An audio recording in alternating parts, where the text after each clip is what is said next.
मेरे सोने के हर एक पहर में मेरी शरीर की तलवार की हड्डी 1 इंच टूट जाती थी। इससे गुस्से में आकर हमारे सेक्ट नेता ने मीटिंग में टेबल तोड़ दी और कहा कि मुझे इस सेक्ट से निकाल देंगे। लेकिन मैंने सुधरने की बजाय और ज्यादा सोना शुरू कर दिया। सीधे पीछे वाले पहाड़ पर जाकर पुरखों की कब्रों के पास 3 पूरे साल सोता रहा, जब तक कि मेरे शरीर की सारी तलवार की हड्डियां टूट नहीं गईं और मैं एक पूरी तरह बेकार इंसान नहीं बन गया। पूरे सेक्ट ने मान लिया कि अब मेरा कोई इलाज नहीं। यहाँ तक कि जिस चिंग वेन सीनियर सिस्टर ने मुझसे डबल कल्टीवेशन का वादा किया था, उसने भी मुझे छोड़ दिया और रिश्ता तोड़ लिया। लेकिन मैं सपने में मुस्कुरा रहा था, क्योंकि आखिरकार मैंने सिस्टम को एक्टिवेट करने की कंडीशन पूरी कर ली थी। दरअसल मैं जन्म से ही तलवार की हड्डी वाला एक बड़ा टैलेंटेड था। लेकिन अचानक मुझमें दा मेंग वान गू सिस्टम जागा था, और ये सिस्टम रोज या तो कचरे को आराम करना सिखाता या फिर सबकी स्पिरिट बीट कॉन्सर्ट ऑर्गेनाइज करता। इस वजह से नए डिसाइपल्स मुझे रोज एक एग्जाम्पल की तरह इस्तेमाल करते और हंसते कि मैं किसी काम का नहीं। लेकिन उन्हें नहीं पता था, सोते सोते सिस्टम एक्टिवेट करने के इन 10 सालों में मैंने सपने गॉड्स को मारा, डीमंस को खत्म किया, यहाँ तक कि हेवंस डाओ को भी मैंने सपने में सिर पर मारकर तोड़ दिया था। और आज जब मेरा सपने वाला सबसे बड़ा स्किल पूरी तरह रेडी हो गया था और मैं जागने वाला ही था, तभी उस दिखावटी और झूठी जूनियर सिस्टर सू चर्च ने सबके सामने मुझ पर इल्जाम लगाया कि मैंने उसका पर्सनल सैशे चुराया। अगले ही पल मेरी पुरानी टूटी फूटी झोपड़ी का दरवाजा एक जोरदार लात से टुकड़े टुकड़े हो गया। त्रियांडा सेक्ट के दर्जनों लॉ एनफोर्समेंट डिसाइपल्स अंदर घुस आए। उनकी आंखों में मेरे लिए नफरत भरी थी। सब कोस रहे थे कि एक जमाने का जीनियस आज ऐसी घटिया हरकत करे। सेक्ट के नए नियम के हिसाब से मेरे चारों अंक काटे जाने चाहिए थे।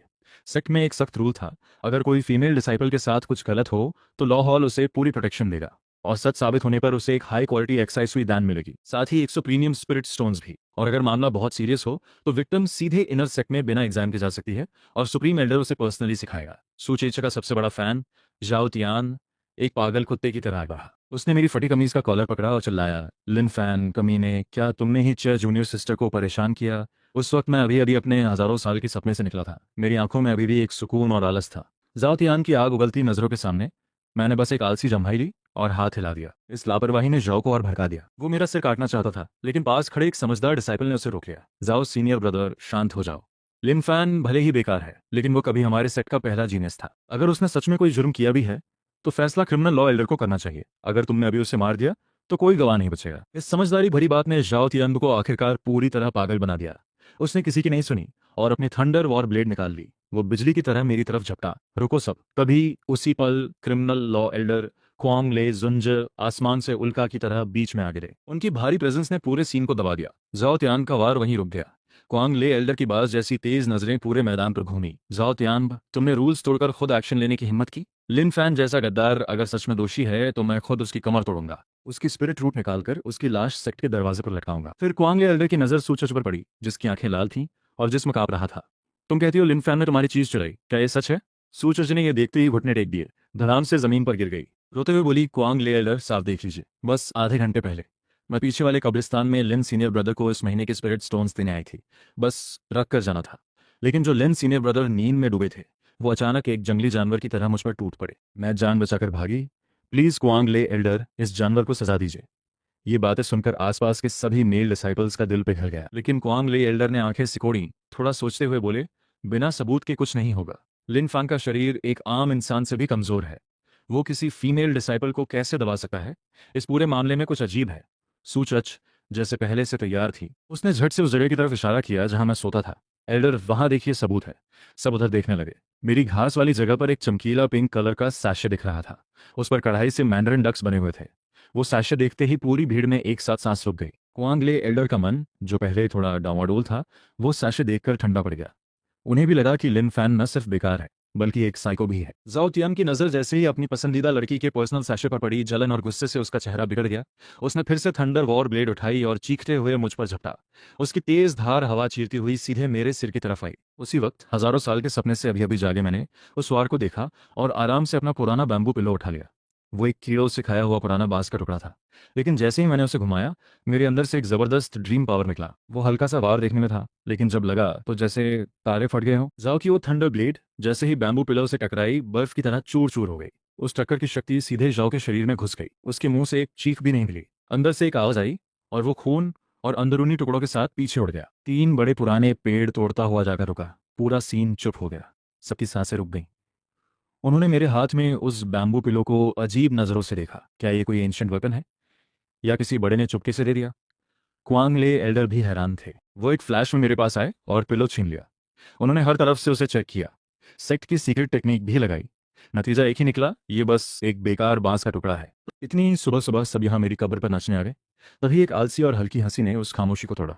मैं धीरे धीरे उठकर खड़ा हुआ, कपड़ों से घास झटकी, गला सूखा लगा तो पास रखा पानी का लोटा उठाया और गटागट पी गया। बधाई हो यूजर, एक गिलास माउंटेन स्प्रिंग वाटर पीने से ड्रीम कल्टीवेशन रेट में 1% की बढ़ोतरी हुई। बधाई हो यूजर, हजारों साल के महासपने के बाद शरीर की सारी टूटी हड्डियां पूरी तरह रीबिल्ड होकर वान गुडा मैंग डिवाइन बॉडी बन गई है। बधाई हो यूजर, पावर सील हट गया है, मौजूदा लेवल पो जी रेलम के पीक पर पहुंच गया है।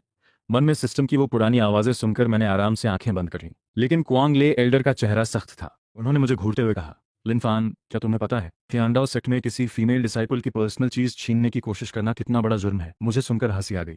मैंने भीड़ के बीच से सूचच को ढूंढा। उसकी आंखों के पीछे वो छुपी हुई खुन्नस और चालाकी मैंने साफ देख ली। ये लड़की साफ मुझे अपनी सीढ़ी बनाना चाहती थी। मैं धीरे धीरे उसकी तरफ बढ़ा। मेरे कदमों की आवाज उस सुबह की खामोशी में साफ गूंज रही थी। मैंने उसे ऊपर से देखा, होंठों पर एक ठंडी मुस्कान लाते हुए बोला, तुमने कहा मैंने तुम्हें छुआ? ठीक से बताओ। मेरे जैसे इंसान के जिसकी हर हड्डी टूटी हुई है, उसने तुम्हें कैसे दबाया? किस उंगली से पकड़ा? और साशे कैसे छीना? सूचच का चेहरा लाल हो गया, लेकिन वो बात से नहीं हटी। लिन फैन सीनियर ब्रदर, तुम तो रोज तेंजन दान खाकर जिंदा हो। कौन जाने किसी ने तुम्हें कोई ऐसी दवा दे दी हो जिससे तुम्हें अचानक ताकत आ गई और तुमने मुझे धक्का दे दिया। तुमने मेरे कपड़े खींचे और मेरा सैशे छीनकर अपने बिस्तर में छुपा दिया। सब सबूत सामने है।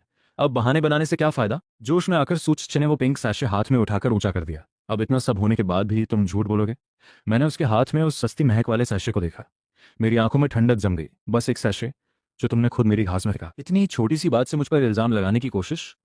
क्या ये यहाँ बैठे सब लोगों की इंटेलिजेंस को इंसल्ट नहीं है? सूचच ने देखा कि काम नहीं बन रहा तो उसने अपना लास्ट वेपन चलाया। वो घुटनों के बल कीचड़ में गिर पड़ी।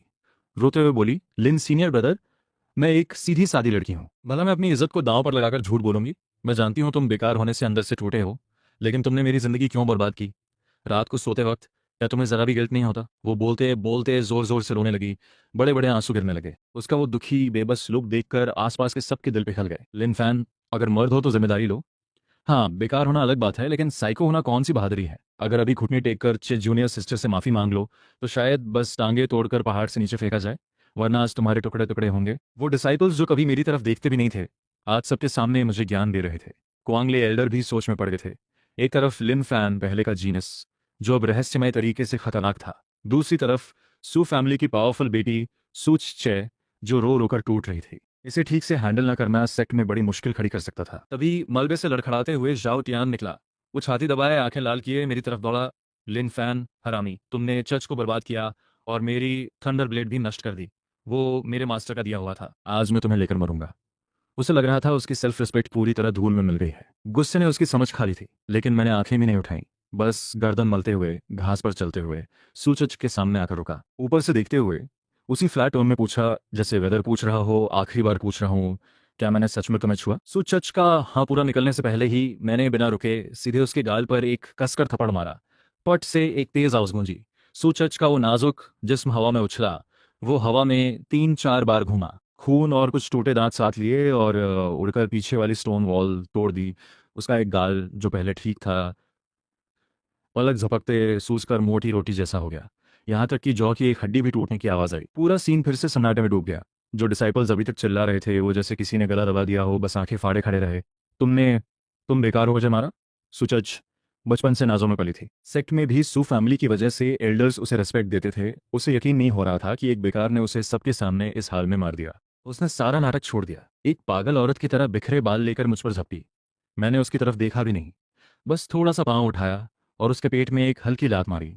धम, एक भारी आवाज आई। सूचच उससे 10 गुना ज्यादा स्पीड से उड़ गई। 6 मोटे व्हाइट जेड पिलर्स तोड़ती हुई पीछे की क्लिफ में धंस गई। सारी पसलियां टूट गईं। अंदरूनी ऑर्गन्स को गहरी चोट लगी। अगर उसने सू फैमिली के बुजुर्ग का दिया हुआ वो हाई क्वालिटी आर्मर न पहना होता तो वो इस एक लात से ही खत्म हो जाती। क्लिफ में फंसी सूचच के मुंह से खून आ रहा था, लेकिन फिर भी वो गालियां दिए जा रही थी। छोटे कमीने, सू फैमिली तुम्हें नहीं छोड़ेगी। मैं रुका नहीं। एक पल में उसके सामने था। बिना एक शब्द कहे उसके दूसरे गाल पर भी एक जोरदार थप्पड़ मारा। बट इस बार सूच चीख भी नहीं पाई। वो स्टोन वॉल में घुसी रही, लेकिन थप्पड़ की ताकत से वहीं 10-12 चक्कर खाई। तेज कंकशन और कानों में आवाजों ने उसे बेहोश कर दिया। उसका वो पहले से ठीक ठाक चेहरा अब इतना सूज गया था कि उसकी अपनी माँ भी पहचान ना पाती। ये सीन इतना अजीब था कि कुछ डिसाइपल्स डरते हुए हंसी रोक नहीं पा रहे थे। सूच अच्छा सेट में नहीं थी। अभी बस जुजी इनिशियल स्टेज पर थी। जो पोजी एरिन के पीक पर था, उसके सामने वो एक चींटी भी नहीं थी। ये बहुत बड़ी गलती की तुमने। जाओ तियान, जो अपनी पसंदीदा लड़की का यह हाल देख चुका था, पूरी तरह पागल हो गया। आंखों से खून टपकता लग रहा था। वो मुझ पर टूट पड़ना चाहता था। क्वांगले एल्डर की भौहें खिंच गईं। उन्हें मेरे बारे में कुछ अजीब लग रहा था। उन्होंने तुरंत फ्लैश में आकर जाओ तियान को रोका। जोर से बोले, जब तक सच सामने नहीं आता कोई हाथ नहीं उठाएगा। क्वांगले एल्डर, हट जाइए। जाओ तियान ने अपने सीनियर को भी रोकना बंद कर दिया था। आज अगर इस बेकार को मैंने खत्म नहीं किया तो मेरा डाव हार्ट टूट जाएगा। मेरी पूरी कल्टीवेशन बर्बाद हो जाएगी। उसने एल्डर्स की इज्जत करना भी छोड़ दिया था। उसके दिमाग में सिर्फ एक बात थी, लिन फैन को मारो। डाव हार्ट टूटने के शब्द सुनते ही क्वांग ले एल्डर का रंग उड़ गया। कल्टीवेटर्स के लिए सबसे बड़ा खतरा होता है इनर डीमन। अगर इस छोटी सी बात की वजह से सेक्ट का एक टैलेंटेड डिसाइपल टूट जाए तो बड़ा नुकसान होगा। एल्डर ने चटपट सोचा, या तो लिन फैन मरे या लिन फैन घुटने टेककर जाओ को माफी मांगे, वरना अगर जाओ का डाव हार्ट टूटा तो उसकी जिंदगी बर्बाद होगी। एल्डर ने चुपचाप पलकें बंद की और थोड़ा पीछे हट गए। उन्हें पता था जो भी आगे होगा उसकी आंच लिन फैन पर ही गिरेगी। जहां तक लिन फैन की बात है, एक बेकार 3 साल से सड़ रहा है, मरेगा तो क्या जाएगा। एल्डर का रवैया देखकर जाओ तियान का पूरा मर्डरस एनर्जी फट पड़ा। उसने पास खड़े एक घबराए डिसाइपल से तलवार छीनी। उसकी शार्प एज से हवा कटती हुई मेरे गले की तरफ आई। इस जानलेवा वार के सामने मैंने उसे देखा भी नहीं, बस पास वाली कब्र पर लगी अगरबत्ती रखने की एक पुरानी लकड़ी उठाई।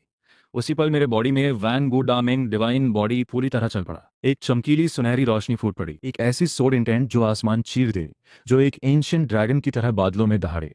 वो सीधे जाओ के चेहरे पर आकर रुक गई। जाओ का जिस्म हवा में ही जम गया। उसकी खून भरी आंखों में बस एक चीज थी, वो थी डर। वो उस अनंत सोड इंटेंट को घूरते हुए कांपती आवाज में बोला, ये नहीं हो सकता। तुम्हारी तो ची कल्टीवेशन भी खत्म हो चुकी थी, फिर तुमने इतनी जबरदस्त पावर कहां से लाई। इस तबाही वाली आवाज से पूरा तियांडा सेक्ट हिल गया। अंदर बंद कमरों में साधना कर रहे इनर सेक्ट डिसाइपल्स छत तोड़कर बाहर निकल आए। उन्हें लगा कोई डीमन इन्वेजन हुआ है, लेकिन बाहर आकर देखा तो पहाड़ पर मौजूद सारे 1000 साल पुराने स्पिरिट बीस्ट पागलों की तरह भाग रहे थे। यहां तक कि सेक्ट का गार्डियन डिवाइन बीस्ट भी दुम दबाकर गुफा में छुप गया था और कांप रहा था। अभी अभी पीट कर जागी सूचच ने यह सब देखा तो डर के मारे फिर से अपनी पैंट गीली कर ली। एक बदबूदार महक चारों तरफ फैल गई। उसका चेहरा सफेद पड़ गया। होंठ कांपते हुए बड़ी मुश्किल से बोली, ये नहीं हो सकता। सिर्फ वो ही नहीं, वहां मौजूद हर डिसाइपल की रूह कांप गई थी। इस लेवल की कॉस्मिक डिस्टर्बेंस पूरे तियांडा सेक्ट में कोई नहीं दे सकता था। यहां तक कि वो सुप्रीम एल्डर जो सालों से मेडिटेशन में बंद थे, वो भी नहीं। तो क्या लिन फैन कभी बेकार था ही नहीं? क्या वो 3 साल कब्रिस्तान में सोते हुए सबको बेवकूफ बनाता रहा, सबको उसने अपनी उंगली पर नचाया, और उस वक्त मैं सबकी नजरों के बीच में बस एक आलसी जम्हाई लेकर उस लकड़ी को तोड़कर फेंक दिया, दांतों में फंसी हरी पत्ती को उंगली से निकाला। वो अंदाज इतना बेपरवाह था, इतना बेशर्म था। क्वांगले एल्डर की पीठ पसीने से भीग गई। वो खुद लेट स्टेज रेल्म के एक पावरफुल कल्टिटर, इसलिए वो सबसे बेहतर समझ सके कि ये पावर कितनी ऊंची है। ये उनकी पहुंच से बाहर था। ऐसे लेवल के जीनियस के सामने उन्होंने अभी अभी साइड लेने की सोची थी, तभी डर के मारे पाखाना कर चुके जाओ तियान ने धड़ाम से कीचड़ में घुटने टेक दिए। वो पागलों की तरह माथा टेकने लगा, रोते हुए गिड़गिड़ाया, लिन फैन पुरखे, मुझे मत मारो। मेरे मास्टर तो तियांदाओ सेक्ट के ग्रैंड एल्डर है। अगर तुमने मुझे मारा तो बाहर आकर तुम्हें छोड़ेंगे नहीं। मेरे चेहरे पर कोई भाव नहीं आया। मैंने बस धीरे से हाथ उठाया और नीचे की तरफ हल्के से दबाया। धड़ाम। वो विशाल सुनहरा सॉर्ड एनर्जी बादलों को चीरता हुआ गॉड की सजा की तरह सीधे नीचे गिरा। उस तबाही की ताकत के सामने तियांडाओ सेक्ट की वो दीवार जो 10,000 साल से खड़ी थी और जिस पर नक्काशी थी, वो टोफू की तरह 4 टुकड़ों में बिखर गई। भारी भरकम पत्थर मीटियोर्स की तरह गिरे। पूरे तियांडाओ सेक्ट के पहाड़ कांपने लगे। ये कैसी टेरिफाइंग प्रेशर है। हमारे सेक्ट ने कब ऐसे भगवान जैसे किसी को नाराज किया? भागो, वरना राख भी नहीं बचेगी। एक सोर्ड स्लैश जिसने गेट को काट दिया। वो सॉर्ड एनर्जी एक मौत के तूफान की तरह जाओ तियान के जिस्म से गुजरी। उसके सारे वेपन्स और प्रोटेक्टिव गियर जैसे ही उस एनर्जी को छुए, रेत की मूर्ति की तरह टुकड़े टुकड़े हो गए। वो पूरी तरह मिट गया। मैदान में खड़ा हर कोई इतना डर गया था कि कोई आगे नहीं बढ़ा। सांस लेना भी बंद कर दिया था सबने, यहाँ तक कि अभी अभी जो वो भी कोने में दुबक कर कांप रहे थे।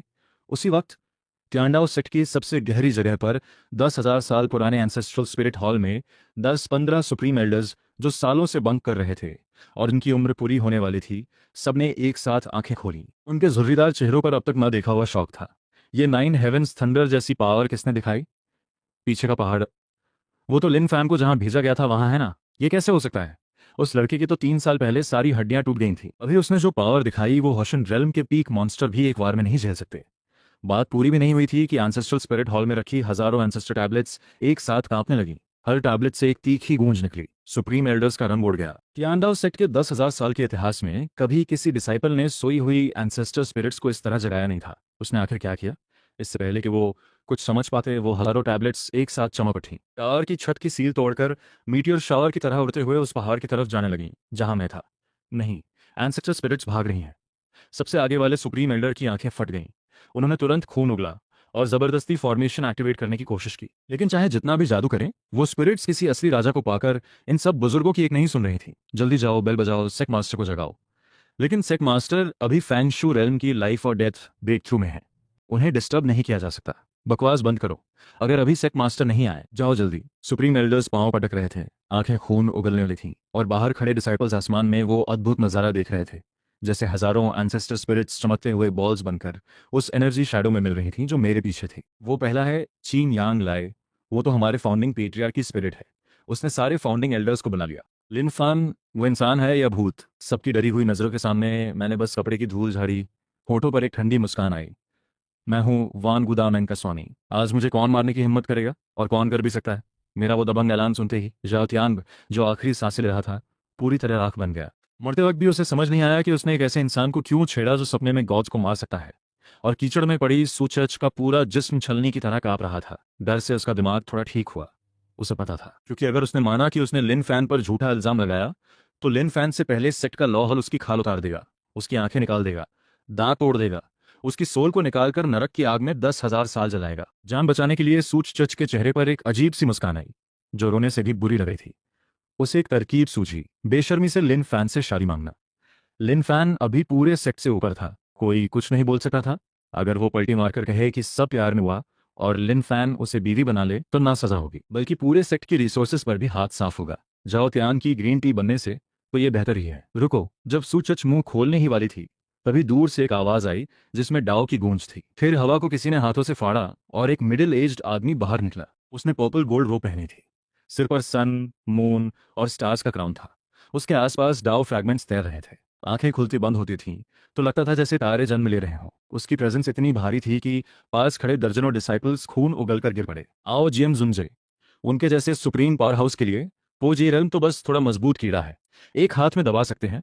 सेक्ट मास्टर को देखते ही कुआंग ले एल्डर जैसे जेल से छूटे हों, धड़ाम से कीचड़ में घुटने टेक दिए, माथा जमीन में दे मारा। डिसाइपल, सेक्ट मास्टर को प्रणाम।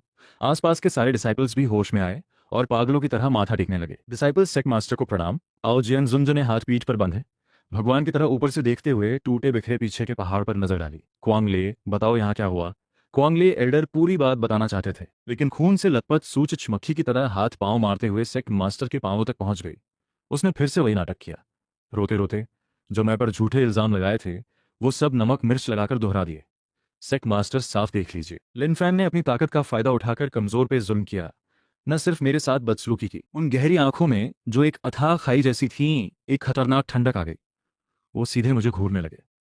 मैं उस वक्त नाक साफ कर रहा था। लिन फैन, क्या इसने जो कहा वो सच है? टियांडाओ सेक्ट के रूल्स उन्होंने खुद बनाए थे। अगर लिन फैन ने सच में ये जुर्म किया तो चाहे वो कितना भी बड़ा जीनियस रहा हो, आज वो मरेगा। फैंगशू रेल्म के एक पावर हाउस के सवाल के सामने मैंने उंगली से गंदगी झटकी। बेपरवाही से हंसते हुए बोला, ऐसे मुंह से गंदगी उगलने वाले पागल कुत्ते की बात पर एक पूरे सेक्ट का मास्टर यकीन कर लेता है। क्या तुमने मेडिटेशन में अपना दिमाग भी बंद कर दिया?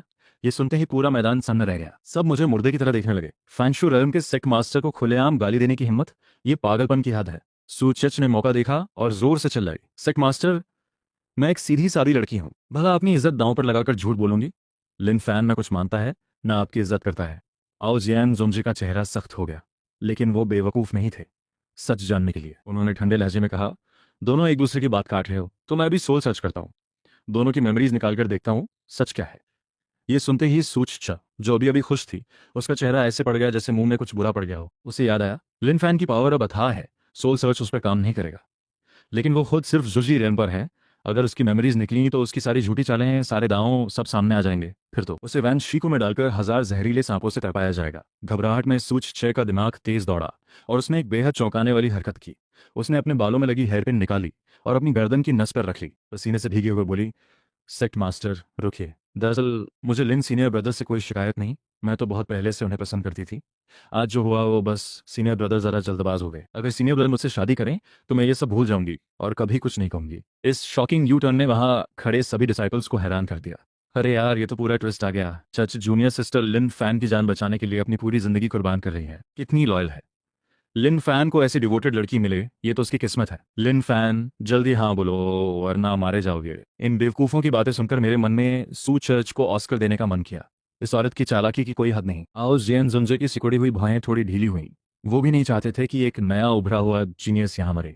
अगर लड़की खुद माफ करने को तैयार है तो यही सबसे आसान रास्ता है। उन्होंने मेरी तरफ देखा, एक ऊंचे से नीचे देने वाले अंदाज में बोले, लिन फैन, सूचेच ने इतनी समझदारी दिखाई है, तुम अगर इससे शादी मान लो तो आज का जुर्म माफ, लेकिन अगर मना किया तो मत सोचना कि मैं छोड़ूंगा। मैं ये सुनकर हंसी मुश्किल से रोक पाया। इस सांप जैसी दिल वाली औरत से शादी? क्या तुम सपने में हो? सूचच मुझे खुलेआम घटिया औरत कहते सुनकर गुस्से से कांपने लगी, लेकिन जान बचाने के लिए उसे नाटक जारी रखना था। उसने हेयरपिन से अपनी गर्दन की चमड़ी पर दबाया। खून आने लगा। लिन सीनियर ब्रदर, अगर तुम जिम्मेदारी नहीं लेते तो मेरे जीने का क्या मतलब? मैं अभी तुम्हारे सामने।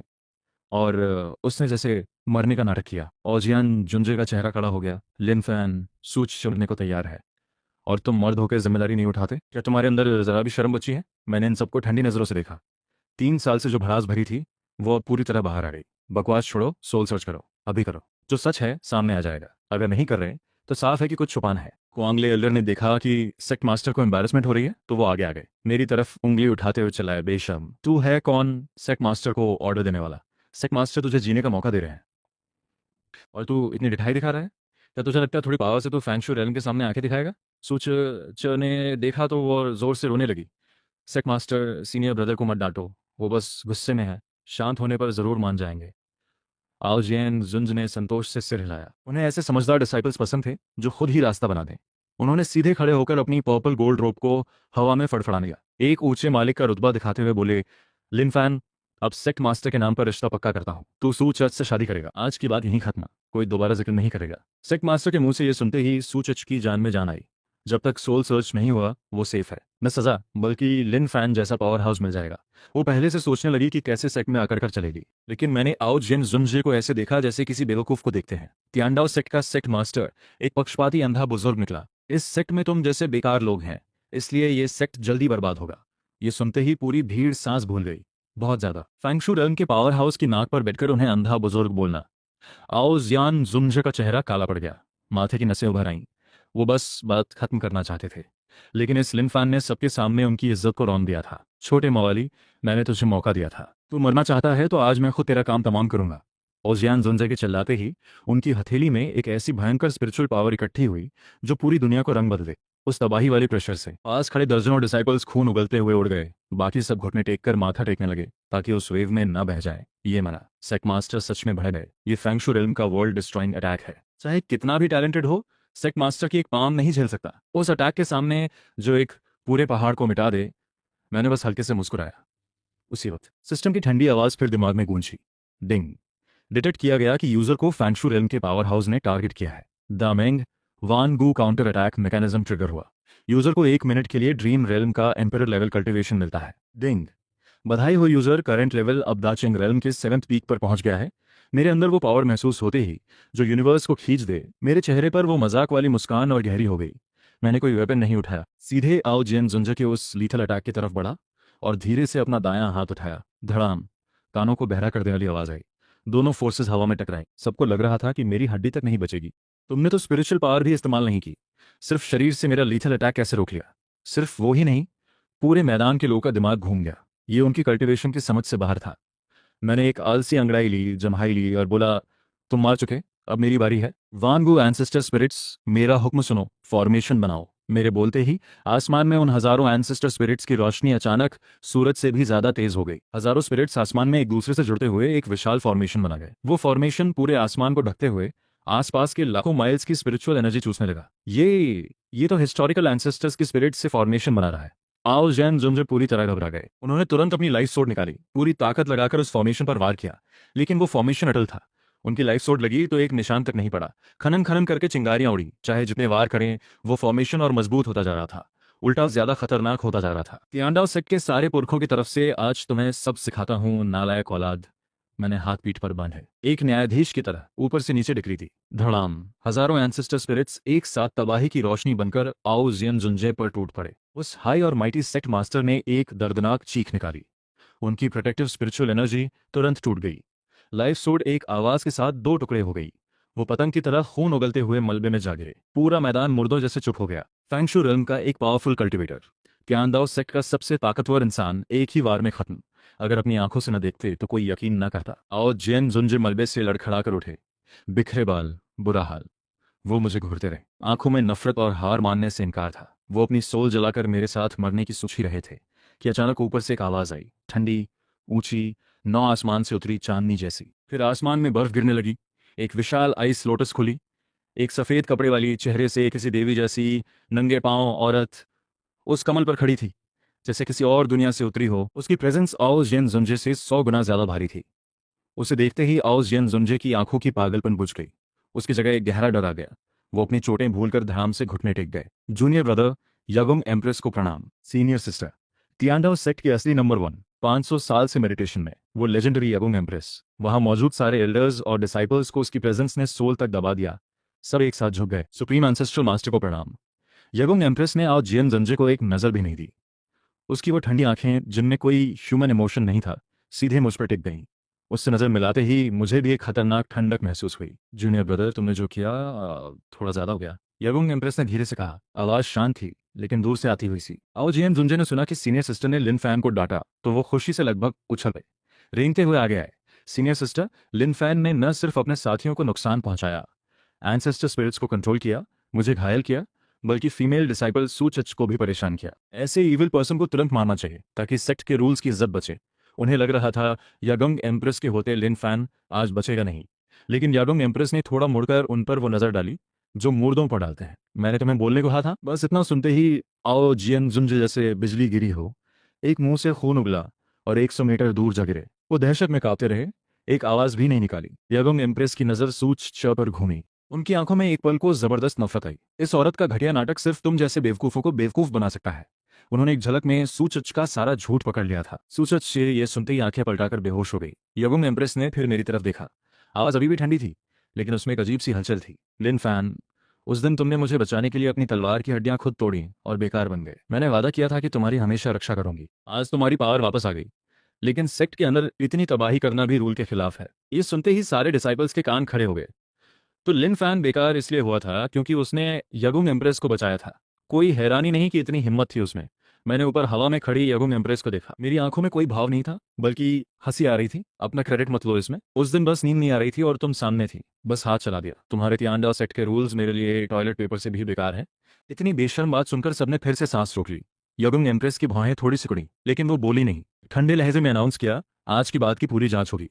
3 दिन में सच सामने आएगा। अगर सूचच ने सच में झूठा इल्जाम लगाया तो माफी नहीं। जहां तक लिन फैन की बात है, आज से वो मेरे साथ यागुआन पीक पर आएगा। मेरी परमिशन के बिना कोई उससे नहीं मिलेगा।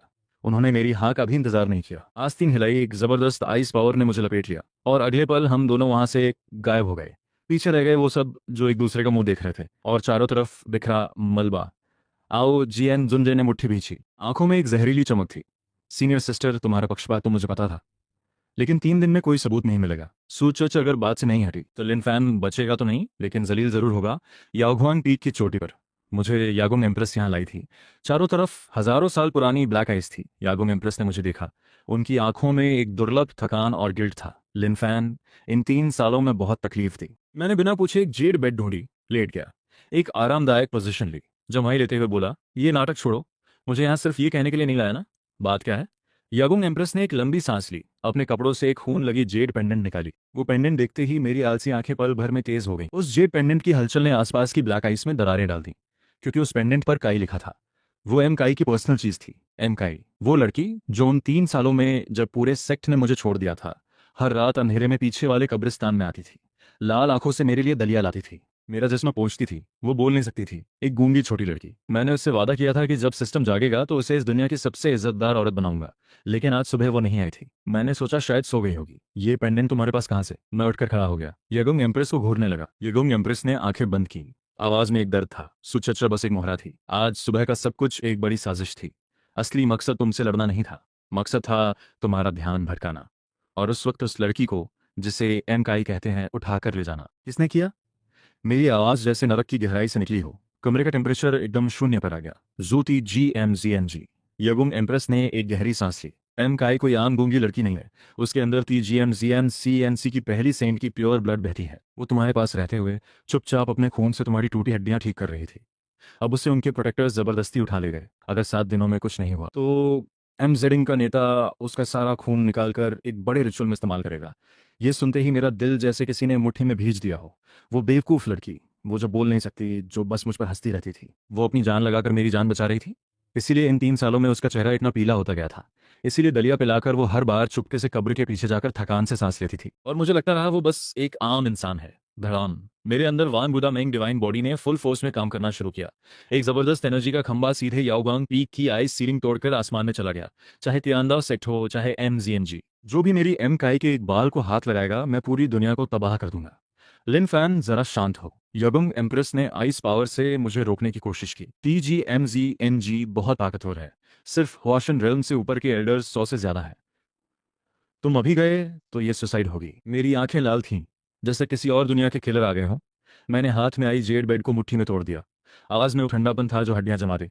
वो ट्रैप खेलना चाहते थे तो मैं आज TGMZ में घुसूंगा। मैंने पास रखी 1000 साल पुरानी ब्लैक आइस उठाई और टोफू की तरह चूर कर दिया। TGMZ आज चाहे गॉड भी आए, मैं उन्हें जड़ से उखाड़ूंगा। यगुंग एम्प्रेस ने मेरा ये रूप देखा। उनकी आंखों में एक पल को हैरानी और कुछ और आया। उनके उस 1000 साल से न पिघलने वाले चेहरे पर पहली बार एक हल्की बेचैनी दिखी। लिन फैन, रुको। TGMZNG का फॉर्मेशन मैं भी आसानी से नहीं तोड़ सकती। तुम अकेले गए तो मरने से अलग क्या है। उन्होंने हाथ हिलाया। 9 मोटी ब्लैक आइस चेन्स बनी जो मुझे जबरदस्ती रोकने के लिए आई। मैंने पीछे मुड़कर भी नहीं देखा। मेरे अंदर वान गुडामेंग डिवाइन बॉडी जरा सा हिला। एक आलसी लेकिन अहंकार से भरी गोल्डन एनर्जी बाहर आई। वो 9 चेन्स जो फैंशु रेल्म के किसी को भी जकड़ सकती थीं, मेरे जिस्म को छूते ही धूप में बर्फ की तरह भाप बन गई। यगुंग एम्प्रेस ने एक दबी हुई आवाज निकाली। उनकी आंखों में हैरानी थी। चाहे उस दिन तुम्हारी तलवार की हड्डियां न भी टूटी होती, वहां कुछ सोए हुए 1000 साल पुराने मॉन्स्टर्स हैं। मेरे होने से कम 1-2 को रोक सकती हूँ। उनका वो ट्रैजिक, जैसे सब कुछ दे देने वाला अंदाज देखकर मुझे हंसी आ गई। दिल में जो तबाही मचाने वाली रेज थी, वो उनकी इस फोर्स्ड ट्रैजिक एक्टिंग से थोड़ी ठंडी हुई। दीदी, मैं कत्ल करने जा रहा हूँ, अपनी बीवी बचाने जा रहा हूँ। ये कोई आखिरी विदाई नहीं है। ड्रामा क्यों कर रही हो? आना हो तो चलो। रास्ते में चाय पानी का काम आ जाओगी। चाय पानी सुनते ही यागुंग एम्प्रेस की आंख फड़की। तियांडाओ सेक्ट की नंबर 1, पूरे ईस्ट वेस्टलैंड के टैलेंटेड कल्टिवेटर्स की आइडल। वो एक पूर्व बेकार के लिए सर्वेंट बन जाए, अगर बाहर पता चले तो कल्टीवेशन वर्ल्ड हिल जाए। लेकिन उन्होंने किसी तरह खुद को रोका। एक ठंडी नाक से फुफकार ली और चुप हो गई। मैंने कपड़ों से एक पुरानी टूटी फूटी बैम्बू फ्लूट निकाली, होंठों से लगाई और एक बेसुरी धुन बजाई। अगले ही पल पीछे वाले स्पिरिट बीस्ट गार्डन की तरफ से एक ऐसी दहाड़ आई जो धरती हिला दे। फिर एक विशाल टर्टल, जिसका जिस्म एक छोटे पहाड़ जितना था, हवा में उड़ता हुआ ऑस्पिशियस क्लाउड्स पर सवार होकर तेजी से आ गया। ये श्वानमिंग टर्टल स्पिरिट बीस्ट गार्डन का सबसे आलसी और ढीठ था। इन 3 सालों में जब मैं उसका केयरटेकर था, मैंने उसे रोज आराम करो काम मत करो की फिलॉसफी पढ़ाई। एक मेहनती स्पिरिट टर्टल को मैंने एक अल्टीमेट लेजी मास्टर बना दिया था। श्वानमिंग टर्टल धड़ाम से मेरे सामने बर्फ में आ गिरा। विशाल सिर निकालकर मेरी टांग से रगड़ा। उसका एक्सप्रेशन किसी पेट डॉग से भी ज्यादा डिवोटेड था। यागंग एम्प्रेस उस एंशिएंट बीस्ट की प्रेजेंस को महसूस करते हुए पूरी तरह नम हो गई। सेक्ट का गार्डियन डिवाइन बीस्ट श्वानमिंग, ये तुम्हारे साथ ऐसा क्यों है? मैंने उनकी हैरानी की परवाह नहीं की। सीधे कूदकर उस चौड़ी टर्टल शेल पर बैठ गया। रास्ते का नजारा पीछे भागने लगा। मैंने सिस्टम स्पेस से एक पर्पल क्ले पॉट निकाली। आराम से एक घूंट स्पिरिट टी पिया। डिंग, बधाई हो यूजर, फ्लाइंग माउंट पर बैठे बैठे आराम करने से ड्रीम कल्टीवेशन रेट में 2% की बढ़ोतरी हुई।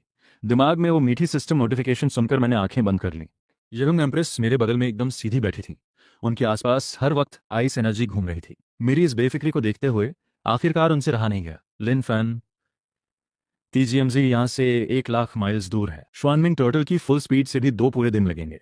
दुश्मन के घर जाने से पहले क्या तुम थोड़ा मेडिटेशन करके अपनी स्पिरिचुअल पावर ठीक नहीं करोगे? इतनी लापरवाही से वहां से एम काई को कैसे निकालोगे? मैंने आलस से करवट ली। पास बैठे स्पिरिट बर्ड से एक पंख खींचकर टूथपिक की तरह इस्तेमाल किया। तुम्हें क्या पता, ये हाईएस्ट लेवल की कल्टीवेशन है। तुम्हारा वो कड़क साधना वाला तरीका, वो तो आउटडेटेड है। यगुंग एम्प्रेस को गुस्से से सांस लेने में तकलीफ हुई। उन्होंने मुंह फेर लिया। मन में सोचने लगी, इस पागल के साथ वो आई क्यों? रात हो गई थी और हवा हड्डियों तक ठंडी थी।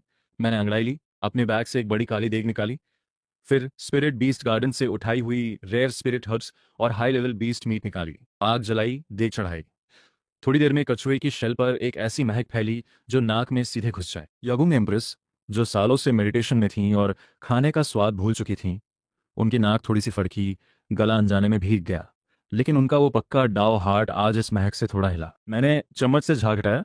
एक बोल में गर्मा गर्म सूप निकाला, सामने रख दिया। P low. ये 1000 साल पुराने फायर जेड गिनसेंग और गोल्डन पिल 7 आयरन आर्मर्ड ऑक्स की बोन मैरो से बना है।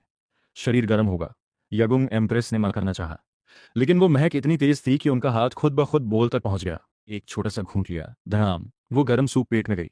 एक ऐसी प्योर स्पिरिचुअल एनर्जी फटी जो पूरे बॉडी में फैल गई।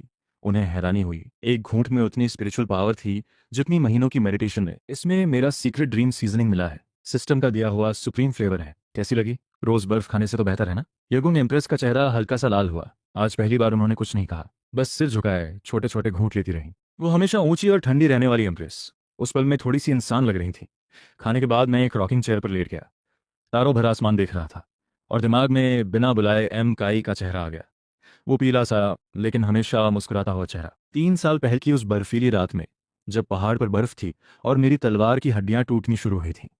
उस दर्द में लगता था जैसे 1000 सुइयां एक साथ चुभ रही हों। पूरे सेक्ट के लोग मुझ पे हंस रहे थे। सोचा, अच्छा वो ग्रीन टी रोज जाओतियान को लेकर मेरी झोपड़ी के बाहर ताने देने आती थी।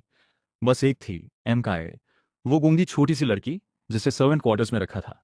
वो हर रात अंधेरे में बर्फ में एक कदम आगे एक कदम पीछे होते हुए आती थी। हाथों में एक पुराना मिट्टी का बर्तन कसकर थामे, उसमें उसने अपने थोड़े से पॉकेट मनी से बनाई हुई वार्म पॉरेज होती थी। जब भी वो आती और देखती कि मैं दर्द में तड़प रहा हूँ, उसकी आंखें जैसी लाल हो जाती थीं। बोल तो सकती नहीं थी, बस अपने छोटे छोटे ठंड से सूजे चिलब्लेन भरे हाथों से मुझे कसकर पकड़ लेती और अपनी गर्माहट देती थी। बाद में मैंने नोटिस किया कि हर बार पॉरेज पीने के बाद मुझे थोड़ा बेहतर लगता था। मैंने सोचा इसने कोई स्पेशल हर्ब मिलाई होगी, लेकिन मुझे क्या पता था वो पॉरेज उसके अपने दिल के खून से बनती थी। वो TGM जेडिन की पहली जनरेशन की सेंट थी, जो सेक्ट की परस्यूट से भागकर एक गूंगी सर्वेंट बन गई थी। वो छुप कर रह सकती थी आराम से, लेकिन उसने एक अनजान बेकार के लिए अपनी लाइफ खपा दी। एमकाई, तो दुनिया की सबसे बड़ी बेवकूफ है। मैंने मुट्ठी भींची, उंगलियों के जोड़ों से कड़कड़ की आवाज आई। सिस्टम, TAGMZMEMCI साथ क्या करने वाले हैं? डिंग। 1 लाख ड्रीम पॉइंट्स खर्च होंगे। इन्फॉर्मेशन जनरेट हो रही है। TAGMZNC का नेता MNGH एंसेस्टर मरने के करीब है। वो सेंट की first generation pure blood use करके एक ancient demon sacrifice formation activate करना चाहता है। एमकाई का सारा खून निकालकर अपनी बॉडी रीबिल्ड करेगा, और वो सब कल आधी रात तक करेगा। कल आधी रात सुनते ही मेरी आंखों में खतरनाक चमक आई। श्वान मिंग पूरी ताकत लगा। कल सूरज डूबने से पहले जू जू पहुंचना है। कल सूरज डूबने से पहले नहीं पहुंचे तो रात को तुझे ही पकाऊंगा। श्वान मिंग टर्टल ने मेरे बॉडी से निकलने वाली रियल किलिंग इंटेंट महसूस की और पूरा कांप गया। सारी एनर्जी बचाने की सोच छोड़ दी। अपने अंदर की श्वान वो ब्लड लाइन जलाने लगा। पूरी टर्टल शेल के बाहर एक डार्क रिंग आई। स्पीड तुरंत 10 गुना बढ़ गई, जैसे एक मीटियर हवा को चीरता हुआ उड़ रहा हो। यगुंग एम्प्रेस ने मेरे ऊपर से निकलती उस टेरिफाइंग एनर्जी को महसूस किया, और उन्हें एक सच्चाई समझ आई। ये जो सामने बैठा लापरवाह सा दिखने वाला इंसान था, वो नहीं था जिसे कभी प्रोटेक्ट करना पड़ता था। ये एक ऐसा किलर था जो पूरे ईस्ट वेस्टलैंड को उल्टा कर सकता था। अगले दिन शाम को जोजू में TGMZNG के 10,000 माइल्स फैले काले पहाड़ एक मरे हुए विशाल ड्रैगन की तरह जमीन पर पड़े। आसमान में हर वक्त गहरी लाल जहरीली धुंध। यहाँ ईस्ट वेस्टलैंड के राइचस कल्टिवेटर्स भी आने से डरते थे। हवा में खून की बदबू थी। सेट का फॉर्मेशन फुल पावर पर था। एक विशाल ब्लड रेड नेट की तरह पूरे कोर एरिया को ढक रखा था। बाहर 10,000 से ज्यादा आर्म्ड MZNG डिसाइपल्स गश्त कर रहे थे। आगे 2 युआन यिंग रिम के प्रोटेक्टर्स थे। रुको, ये TIGMZM का इलाका है। कौन आया? एक काना प्रोटेक्टर ने उड़ते हुए श्वानमिंग टर्टल देखा, तुरंत अपना वेपन उठाया। यागुंग एम्प्रेस का चेहरा गंभीर हुआ। वो अपनी लाइफ सोर्ड निकालने वाली थी। लिन फैन, ये वान एम ब्लड फॉर्मेशन बहुत पावरफुल है, सारी स्पिरिचुअल पावर अटैक्स को खा जाता है। मुझे जबरदस्ती एक रास्ता बनाने दो, तुम बीच में घुसकर एम काई को निकालो। मैं रॉकिंग चेयर से धीरे धीरे उठा। एंग्राइली उनके कंधे पर हल्के से थपकी दी। असली स्टेल्थ ये है कि किसी को पता ही ना चले कि हम आए थे, कहते हुए मैंने दोनों हाथों से क्विक सील बनाया। मेरे इर्द गिर्द से एक ऐसी अजीब इनविजिबल वेव निकली जो चारों तरफ फैल गई। ये तुमने कौन सा वियर्ड तरीका यूज किया? यगुंग एम्प्रेस की भौएं उठी। काम आए बस। चलो देखते हैं ये एमजेटिंग वाले अंदर क्या कर रहे हैं। मैं श्वानमिंग टर्टल पर सवार, जैसे किसी पार्क में घूम रहा हो, उस इम्पेनेट्रेबल फॉर्मेशन के आर पार निकल गया। सिस्टम का दिया हुआ ड्रीम लॉ रियलिटी के रूल्स को डायरेक्टली ट्विस्ट कर देता है। उनका ब्लड फॉर्मेशन मेरे लिए हवा जैसा था। TGMZNG के कोर में वॉन एम ऑल्टर, ये एक ऐसी जगह थी जो हजारों हड्डियों से बनी थी। चारों तरफ हरे रंग की 9 न्यू डीमन फायर जल रही थी। ऑल्टर के आसपास MZNG के सारे एल्डर्स और टॉप लीडर्स घुटनों पर थे। हर आंख में एक फैनेटिक चमक थी। ऑल्टर के बीच में एक काले रंग का सोल लॉकिंग पिलर था। उससे एमकाई की छोटी सी कमजोर बॉडी को मोटी मोटी आयरन चेन से बांधा गया था। उसने पतले से कोर्स क्लॉथ के कपड़े पहने थे। पूरे जिस्म पर सूखे खून के दाग थे। कुछ तेज स्पाइक्स उसकी कलाइयों और गर्दन में गड़ी थी। लाल लाल खून धीरे धीरे नीचे ब्लड रफ में टपक रहा था। उसका चेहरा कागज जैसा सफेद था। सांसें टूटी टूटी थीं, जैसे एक हल्की हवा में बुझने वाली मोमबत्ती। लेकिन उसकी आंखें बहुत शांत थीं, न डर न नफरत, बल्कि उन मध्यम आंखों में एक हल्की सी संतुष्टि थी और एक लगाव। लिन फैन शोये, अब तो आप ठीक हो गए होंगे, बस। वो मन में सोच रही थी। उसके सूखे होंठ थोड़े में एक बेहद कमजोर मुस्कान आई। वो शौर्य जो पीछे वाले कब्रिस्तान में धूप में लेटा था, जो दर्द में था लेकिन हमेशा दिखाता नहीं था। बस आप सेफ रहो, एमकाई का सारा खून भी जाए तो कोई बात नहीं। ऑल्टर के ऊपर एक बड़ी काली रोब में हड्डियों का ढांचा जैसे एक बुजुर्ग खड़े थे। वो उस ब्लड ट्रफ में जमे प्योर ब्लड को लालच से देख रहे थे। वो थे टीजीएम जी का नेता, एमजीएच एंसेस्टर, फैंगशू रिल्म से बस एक कदम दूर। हे फर्स्ट जनरेशन सैंड का प्योर ब्लड। इसमें जितनी वाइटैलिटी है बस पागल कर देती है। उन्होंने एक अजीबोगरीब हंसी निकाली। खून की बदबू को लालच से सूंघा। इस ब्लड से मैं न सिर्फ अपनी बॉडी रिबिल्ड करूंगा, बल्कि हॉशन रेल्म पार करके लेजेंडरी फैंगशू रेल्म में घुसूंगा। पूरे ईस्ट वेस्टलैंड को पांव तले रौंदूंगा। उन्होंने मुड़कर अधमरी एमकाई को देखा। आंखों में एक रूह ठंडक थी। मेरी प्यारी सेंट, मुझे बुरा मत समझना। दोष उस बेवकूफ लिन फैन को दो। अगर हमारे त्यांडा सेक्ट के अंदर के आदमी ने खबर न दी होती कि उस लड़के की पावर वापस आ गई और वो सेक्ट में तबाही मचा रहा है, तो मैं भी इतनी जल्दी सैक्रिफाइस नहीं करता। लिन फैन का नाम सुनते ही एमकाई की बुझी हुई आंखों में एक तेज रोशनी आई। वो जोर से हिलने लगी। बोलना चाहती थी, लेकिन सिर्फ कर्कश आ की आवाजें निकल रही थी। आंसू धारों में बह निकले। एमजीएच एंसेस्टर ने ठहाका लगाया। तुम सोचती हो वो लिन फैन आएगा? वो बेकार भी था। अब ठीक हुआ तो क्या, टेंडा सेक्ट कभी एक सर्वेंट के लिए टीजीएम जिंडल से लड़ाई नहीं लेगा। और मान लो आया भी तो मैं उसकी हड्डियां एक एक इंच उसके सामने तोड़ूंगा। तुम अपनी आंखों से उसे तड़पते देखोगी। समय हो गया। एनजीएच एंसेस्टर ने हाथ उठाया। उसमें एक काला, घिनौने रेत से भरा डीमन ब्लेड था। सैक्रिफाइस शुरू होती है।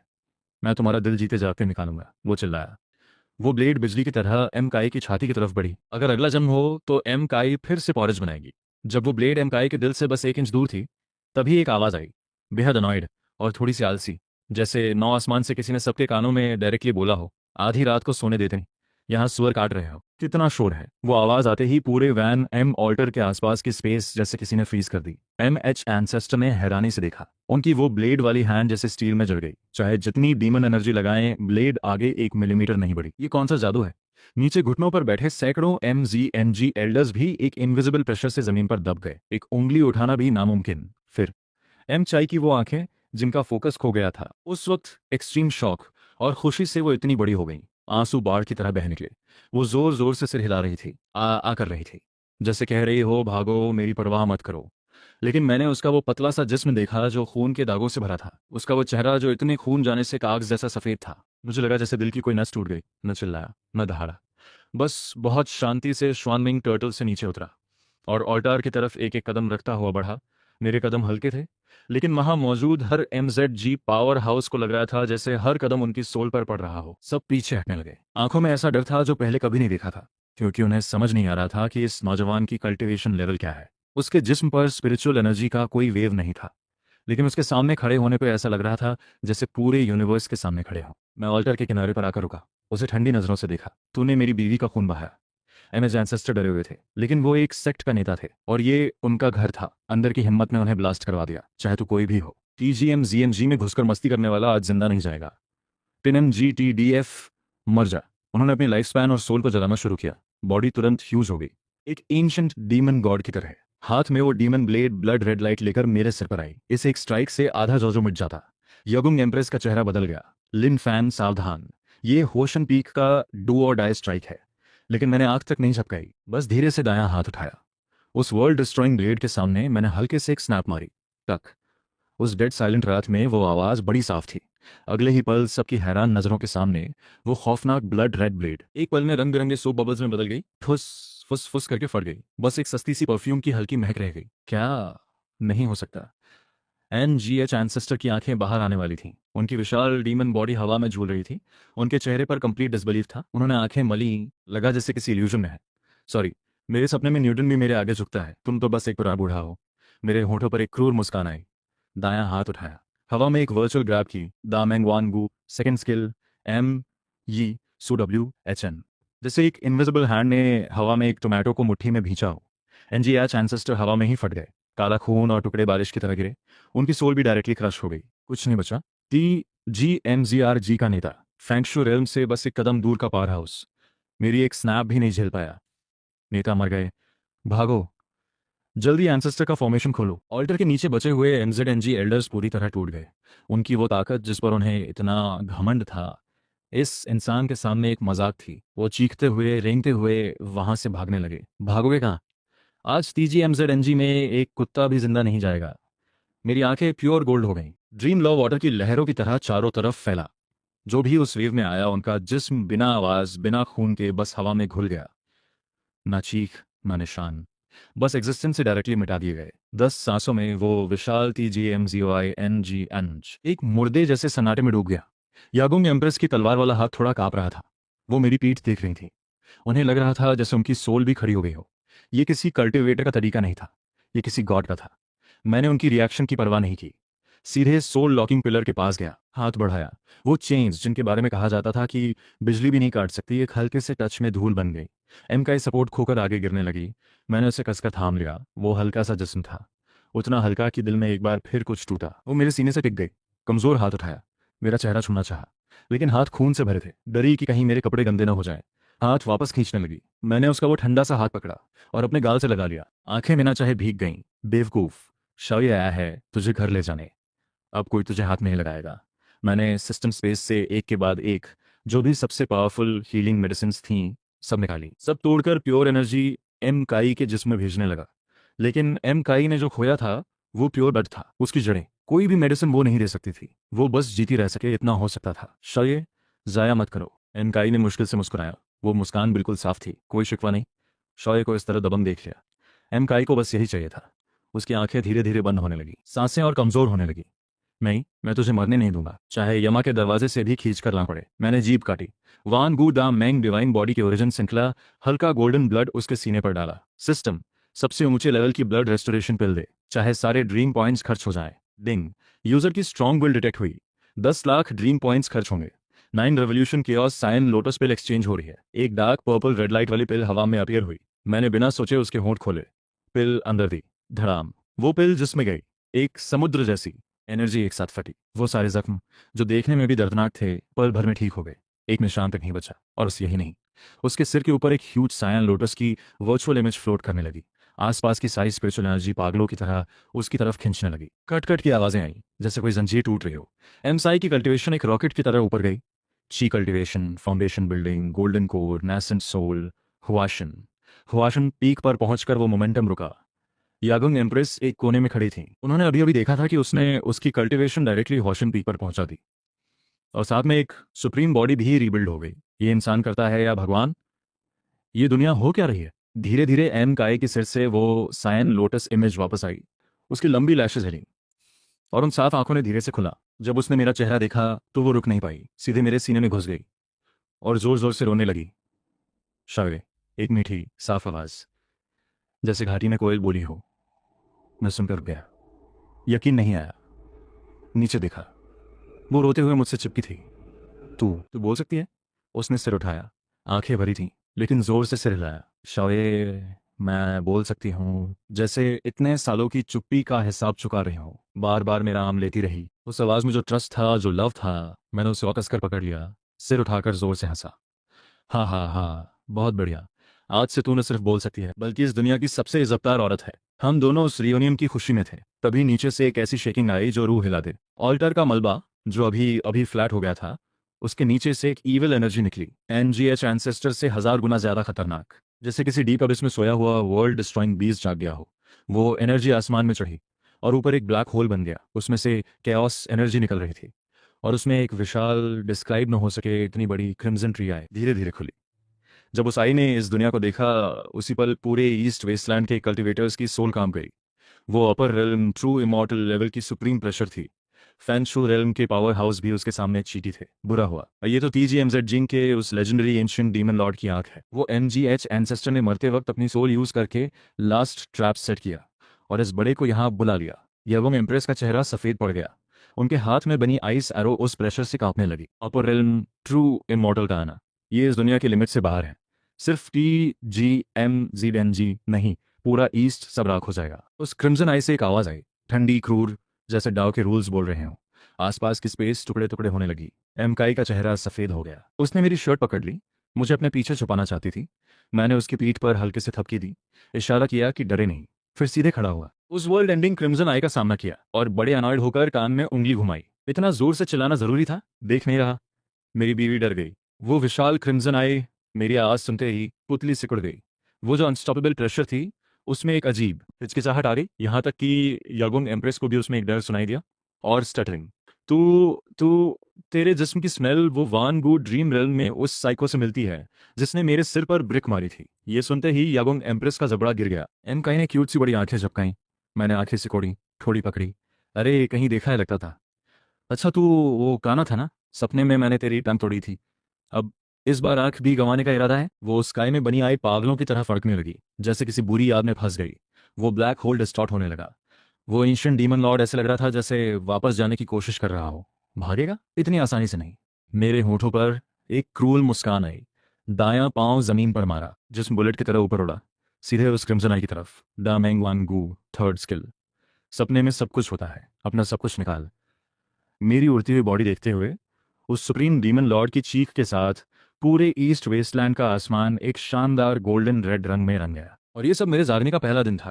मैंने नीचे गिरे जाओ टियान को देखा और उसके वो टुकड़ों में टूटी थंडर ब्लेड को। मुंह से एक लंबी जम्हाई निकली।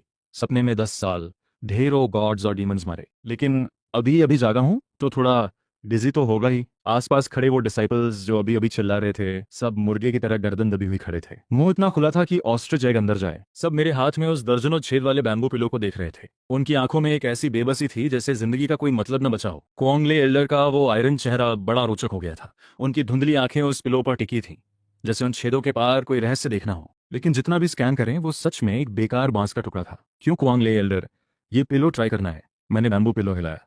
उससे एक चरमराने की आवाज आई, जैसे अभी बिखर जाएगा। क्वांगले एल्डर अनजाने में एक कदम पीछे हटे। उनके आसपास की थंडर एनर्जी थोड़ी अनकंट्रोल्ड हो गई। उन्होंने एक गहरी सांस ली, खुद को संभाला, ठंडे लहजे में बोले, लिन फैन, घमंड मत कर। जाओ तियान की ब्लिटोना, शायद तूने कोई शॉर्टकट यूज किया, लेकिन इससे सूचच के साथ किए का इल्जाम नहीं मिटता। सूचच जो अभी अभी मेरी उस हरकत से पीली हो गई थी, क्वांगले एल्डर की बात सुनते ही समझ गई और फिर से अवार्ड विनिंग एक्टिंग मोड में आ गई। रेंगते हुए एल्डर के पांवों तक पहुंची, रोने लगी। एल्डर, ये तो पहले से बेकार था। अब पावर वापस आई तो मुझ जैसी कमजोर लड़की को डराने लगा। इसकी नीयत कितनी खराब है। मैं झुका, उस घास से वो पिंक सैशे उठाया, नाक के पास ले गया, सूंघा। सूचा जैसे किसी ने पूंछ पर पांव रखा हो, चीखी। सब देखो, सबके सामने मेरी पर्सनल चीज के साथ ये कर रहा है। ये साइको है। आसपास के डिसाइपल्स जो सच नहीं जानते थे, फिर जस्टिस वॉरियर बन गए, मुझे ताने देने लगे। मैंने मुंह बनाया, सैशे जमीन पर फेंका, मुड़ा। इतनी जल्दी मुझ पर इल्जाम लगाना है? तू कह रही है मैंने तो छुआ, लेकिन तेरे जिस्म का एक निशान नहीं। और हाँ, तेरे नाखूनों में जो स्मेल है वो जाओ तियान की लेयुआन पिल की है। सू चर्च का रोना अचानक रुक गया। आंखों में एक पल को एक्सट्रीम पैनिक आया। उसने हाथ वापस खींचना चाहा, लेकिन मेरी नजर ने उसे वहीं जकड़ दिया। लिन फैन, बकवास है। जाओ तियान, जो मलबे में से किसी तरह उठा था, सीने में एक बड़ा गड्ढा था, लेकिन गोल्डन कोर कल्टीवेशन की वजह से अभी सांस थी। उसने उंगली उठाई।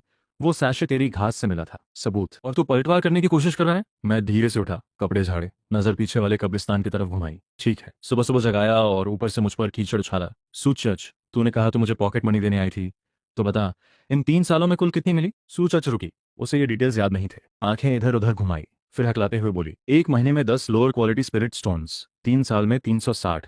मैं हंसा, इतना हंसा कि आंखें भीग गई। पूरे सेक्ट को पता है मैं 3 साल से पीछे वाले पहाड़ पर कब्रिस्तान में पड़ा था। सेक्ट ने मेरी आउटर डिसाइपल स्टेटस भी छीन ली थी। पॉकेट मनी कहाँ से आती? और तियांडाओ सेक्ट हमेशा बचे हुए खाने में हुआलिन पाउडर मिलाकर देता है बेकारों को, स्पिरिट स्टोन्स कभी नहीं दिए। तो ये पॉकेट मनी आई कहाँ से? क्वांगले एल्डर का चेहरा एकदम सख्त हो गया। उन्होंने सूचिच की तरफ देखा। सूचिच, ये क्या माजरा है? सूचिच पूरी तरह घबरा गई। उसे लगा था लिनफैन वही पुराना बेवकूफ होगा, कोई भी बात बनाकर उसे फंसाया जा सकता था, लेकिन इतनी डिटेल याद होगी ये नहीं सोचा था। उसने जाओ टियान की तरफ हेल्प की नजर से देखा। जाओ टियान उस वक्त प्योर किलिंग मोड में था, किसी की सुनने की कंडीशन में नहीं था। उसने सीने पर मुक्का मारा, जबरदस्ती ब्लड निकाला। टूटी हुई ब्लेड में थंडर एनर्जी फिर भरने लगी। सब मर जाओ। जाओ त्यान पागल हो चुका था। वो मुझे मारना चाहता था, लेकिन साथ साथ ये सारा स्कैंडल भी दबाना चाहता था। वो थंडर वेव एक रोरिंग बीस्ट की तरह पूरी झोपड़ी को पल में धूल कर गया। आसपास खड़े कुछ डिसाइपल्स भी उस वेव से उड़ गए। मैं उस थंडर के बीच में खड़ा था, बिल्कुल नहीं हिला।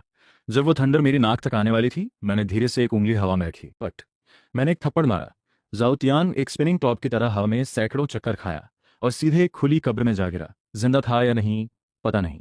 क्वांगले एल्डर को अब समझ आया कि ये गड़बड़ हो गई। उन्होंने अपनी पूरी लेट स्टेज रैम की प्रेशर एक पहाड़ की तरह मुझ पर डाली। लिनफैन, तूने अपने ही साथियों को नुकसान पहुंचाया, आज मैं तुझे नहीं छोड़ूंगा। उनकी बात पूरी नहीं हुई थी। मेरे पीछे की स्पेस कांपने लगी। एक golden virtual image slowly I.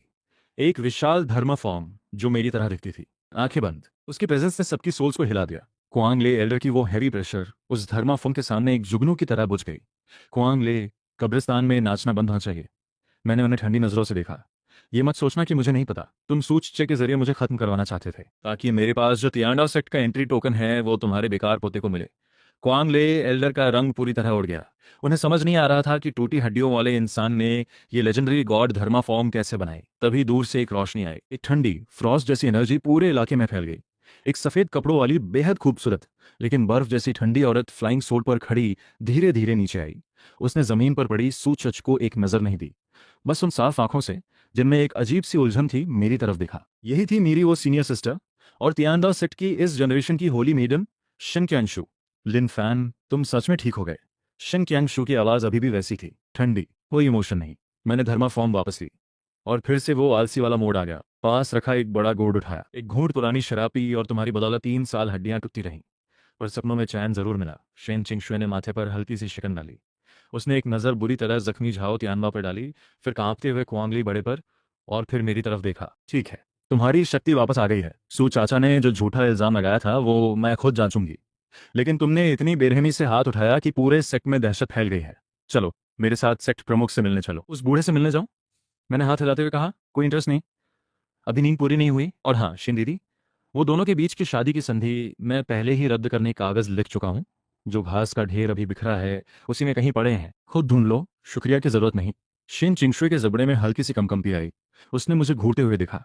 उसके हमेशा ठंडे रहने वाले चेहरे पर आज पहली बार एक अजीब सा गुस्सा दिखा। लिनफान, क्या तुम सच में इतना नफरत करते हो मुझसे? नफरत? हाँ हाँ, मैंने हंसते हुए सिर हिलाया। दीदी, तुम खुद को ज्यादा ही अहमियत दे रही हो। मेरी नज़र में वो शादी की संधि उस पिग पेन की सबसे मोटी सुअरनी के खाने जितनी भी अहमियत नहीं रखती। मैं आलसी आदमी हूँ, बेकार लोगों के साथ वक्त बर्बाद करना पसंद नहीं। इतना कहकर मैंने शेन चिंशुए के उस नीले पड़ते चेहरे की परवाह किए बिना पिग पेन की तरफ मुड़ गया। ये 3 साल सफाई करते हुए भले ही बेकार लगे हों, पर वो सैकड़ों स्पिरिट बीस्ट्स और हजारों कछुए ही मेरे असली दोस्त थे। दादा, मैं वापस आ गया। बगीचे में घुसने से पहले ही मैं जोर से आवाज लगाई। अगले ही पल पूरा स्पिरिट बीस्ट गार्डन, जो पहले एकदम शांत था, अचानक हलचल से भर उठा। दर्जनों बर्फ जैसे सफेद स्पिरिट बीस्ट पागलों की तरह बाड़े तोड़कर बाहर निकल आए, मुझे घेर कर रगड़ने और आवाजें लगाने लगे। वो बूढ़ा कछुआ जिसे मैं अक्सर तकिया बनाकर सोता था, चारों छोटी छोटी टांगें चलाता हुआ तेजी से मेरे पास आया और सिर अंदर बाहर करने लगा। लिन फान रुको, शेन चिंगशुए पीछे दौड़ती चली आई। मैं रुका और बिना खुश हुए पलटा। दीदी, इतनी बड़ी सेंट लेडी और इतनी फुर्सत? उसने स्पिरिट बीस्ट से घिरे मुझे देखा और उसकी आंखों में एक अजीब सी चमक आई। सेक्ट प्रमुख ने कहा है, अगर तुम माफी मांगो और मान लो कि वो सब डीमन का असर था, तो हेड डिसाइपल की जगह फिर से तुम्हारी है। माफी? मैंने ठंडी हंसी हंसी सबसे मोटे स्पिरिट बीस्ट की पीठ पर एक थपकी मारी। झूझू, दीदी को बताओ, क्या मुझे किसी से माफी मांगनी चाहिए? वो मोटा सुअर जैसे मेरी बात समझ गया। शेन चिंगशुए की तरफ 2 बार फुफकारा और बड़ी मजे से आंखें तरेली। शेन चिंगशुए का चेहरा अजीब अजीब रंग बदलने लगा। जो स्पिरिट बीस्ट हमेशा घमंडी रहते थे, इनर डिसाइपल्स को भी नहीं पूछते थे, वो आज मुझसे इस तरह घुले मिले हैं। उसे एहसास हुआ कि इन 3 सालों में मेरे अंदर जो बदलाव आया है वो उसकी सोच से कहीं ज्यादा है। शेन दी, अगर जाना नहीं है तो ठीक है, एक काम कर दो। मैंने पास पड़े गोबर के ढेर की तरफ इशारा किया। इसे पीछे पहाड़ की श्रेनियन फ्रूट फॉरेस्ट में फेंक दो। मैं वहां एक छप्पर बनाकर दोपहर की नींद लेना चाहता हूँ। तुम? शेन चिंगशुए बिल्कुल टूट गई। वो पूरे ईस्ट वेस्टलैंड के युवाओं की ड्रीम गर्ल थी और मैं उसे गोबर उठाने को कह रहा हूँ? लिन फान, हद मत करो, उसने गुस्से में कहा। हाथ में आइस सोर्ड की रोशनी टिमटिमाने लगी। हद? मैं धीरे धीरे उसके पास गया। दोनों के बीच एक बालिश का फासला। मुझे उसके बदन से कमल जैसी हल्की खुशबू आई और उसे मेरी सांसों में शराब की महक। दीदी, उस वक्त मैंने तुम्हारे लिए डीमन सेट का वो हमला रोका था और अपनी सोर बोन खो दी। तुमने कहा था अगर मैं बर्बाद हो गया तो जिंदगी भर मेरी देखभाल करोगी। फिर क्या हुआ? तुमने कल्टीवेशन के लिए मुझसे किनारा कर लिया और जिस दिन मुझे सेक्स से निकाला गया उस दिन सबके सामने कहा कि मैं तुम्हारे बराबर खड़े होने लायक नहीं। शेन चिंगशुए की आंखें पल भर में भटक गईं। वो नजरें चुराने की, वो तुम्हारी विल पावर परखने के लिए था। जाओ उसकी। मैंने बेशर्मी से काटा। मेरा हिसाब बहुत सीधा है, जो मेरे साथ अच्छा करे मैं उसके साथ अच्छा करूं। इन 3 सालों में रोज मुझसे मिलने आने वाली बस एक थी, वो गूंगी लड़की मीचाई। मीचाई का नाम सुनते ही शेन चिंगशुए के चेहरे पर कुछ बदला। वो 3 दिन पहले ही ताइशांग बड़े के साथ चली गई है। कहते हैं उसे सेंट्रल स्टेट में किसी से शादी के लिए भेजा गया है। मेरी आंखें पल में ठंडी हो गई। चारों तरफ की हवा जैसे उसी पल जम गई। क्या बोला? शेन चिंगशुए मेरे अंदर से उठती उस अचानक किलिंग इंटेंट से डरकर पीछे हटी। वो सेक्ट का फैसला था। मिचाई के बॉडी कॉन्स्टिट्यूशन में कुछ खास है। वो भले ही कल्टीवेट नहीं कर सकती, पर सेंट्रल स्टेट के बड़े फैमिलीज के लिए काम की है। मेरे पैरों तले की पत्थर की पटिया पल में टुकड़े टुकड़े हो गई। वो स्पिरिट बीस्ट जो पहले शांत थे, जैसे मालिक का गुस्सा भाप गए, सब बेचैन और आक्रामक हो उठे। आंखें लाल हो गईं। बूढ़ा वाकई सठिया गया है। ये ठंडे शब्द मेरे मुंह से निकले और मैं पलटकर एक कदम उठाया। ये कदम पहले जैसा नहीं था, सीधे आसमान को चीरता हुआ। जब तक शेन चिंगशुए कुछ समझती, मैं पहले से ही ट्यानडाओ सेक्ट के मुख्य हॉल में खड़ा था। उस वक्त सेक्ट प्रमुख और कई बड़े झाओ त्यानबा को पीटे जाने का हिसाब किताब कर रहे थे। मुझे अचानक हॉल के बीच में देखकर सब कुर्सियों से उछल पड़े। लिन फान, ये बदतमीजी है, एक बड़े ने गरजते हुए कहा। मैंने उसे बिल्कुल नजरअंदाज किया। सीधे ऊंची जगह बैठे उस सफेद दाढ़ी वाले बूढ़े को घूरा। बूढ़े, मीचाई कहाँ है? सेक्ट प्रमुख ने आंखें सिकोड़कर मेरे फटे पुराने कपड़ों को देखा और ठंडी हंसी हंसा। लिन फान, शक्ति वापस आई तो बस किस्मत से। मीचाई का सेंट्रल स्टेट जाना उसके लिए अच्छा है। सेक्ट के लिए एक बढ़िया पिल मिलेगा, खुश होना चाहिए। मैं जोर से हंसा। उस हंसी में बेपनाह किलिंग इंटेंट और तंज भरा था। एक छोटी सी दवाई के लिए जो लड़की 3 साल मेरी सेवा करती रही, उसे बेच दिया। मैंने हाथ बढ़ाया और सेक्ट प्रमुख के सामने रखी उस 10,000 साल पुरानी जेड टेबल पर हल्के से एक थपकी मारी। धड़ाम। वो टेबल जो युआनिंग 7 स्टेज के पूरे वार को झेल सकती थी, उसी पल उड़कर 1000 टुकड़ों में बिखर गई। और उस धमाके की ताकत से खुद सेक्ट प्रमुख भी उठकर ड्रैगन पिलर से जा टकराया। लिन फान, तुमने सेक्ट प्रमुख पर हाथ उठाया। सब बड़े एक साथ चिल्लाए और अपने वेपन्स निकाल लिए। चुप सब, मैंने एक जोरदार आवाज लगाई। मेरे पीछे वो एंशिएंट धर्मा फिगर फिर प्रकट हुई। इस बार उसने आंखें खोली। उसी पल पूरे तियान दाओ सेक्ट के आसपास 100 कोस तक सारे पक्षी जमीन पर गिर पड़े। सारे जानवर झुककर बैठ गए। वो एंशिएंट एरा की दहशत सबके सोल को तहस नहस कर रही थी। बूढ़े, तुम्हारे पास 3 सेकंड है।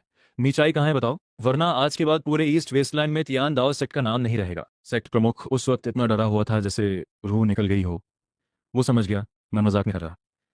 ये लेवल तो ट्रिबुलेशन क्रॉसिंग से भी ऊपर है, लगभग उस लेजेंडरी दरवाजे के एकदम करीब। लग्जी माउंटेन पर सोंगचिन का काफिला अभी अभी निकला है। जैसे मैंने सुना, बिना एक भी लफ्ज बर्बाद किए मैं पलटा और हथेली से आसमान चीर दिया। लिनफान। शेन चिंगशुए उसी वक्त पीछे से आई। हॉल की हालत देखकर वो जड़ हो गई। मैंने पलटकर एक नज़र डाली। उस नज़र में पहले जैसी कोई नरमी नहीं थी। शेन दीदी, तुम्हारे रास्ते का दाव तो बस फायदे नुकसान का हिसाब है, और मेरा दाव बिल्कुल सीधा है।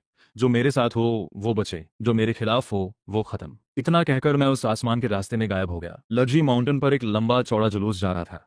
ये वेडिंग कॉन्वॉय कम जेल में ले जा ज्यादा लग रहा था। दर्जनों जिंदन 7 स्टेज के डिसाइपल्स फूलों की पालकी के चारों तरफ तैनात थे। मीचाई उसी पालकी में बैठी थी, छोटे हाथों में एक टूटा हुआ लकड़ी का खिलौना कसकर पकड़े हुए। वो खिलौना मैंने 3 साल पहले फुर्सत में उसके लिए बनाया था। जैसे ही काफिला ट्रांसमिशन एरे में घुसने वाला था, आसमान अचानक काला हो गया। एक विशाल हथेली का निशान ऊपर से आया और ट्रांसमिशन एरे को चूर चूर कर दिया। ये कौन है? काफिले के अगुए ने जोर से चिल्लाया। मैं उन्हीं फटे पुराने भूरे कपड़ों में बादलों से धीरे धीरे नीचे उतरा। हर कदम पर जमीन पर सोने के कमल खिलते जाते, हर कदम पर पूरी दुनिया झुकती जाती। मालिक। मीचाई पालकी से बाहर झांकी। मुझे देखते ही उसकी आंखों से आंसू बह निकले।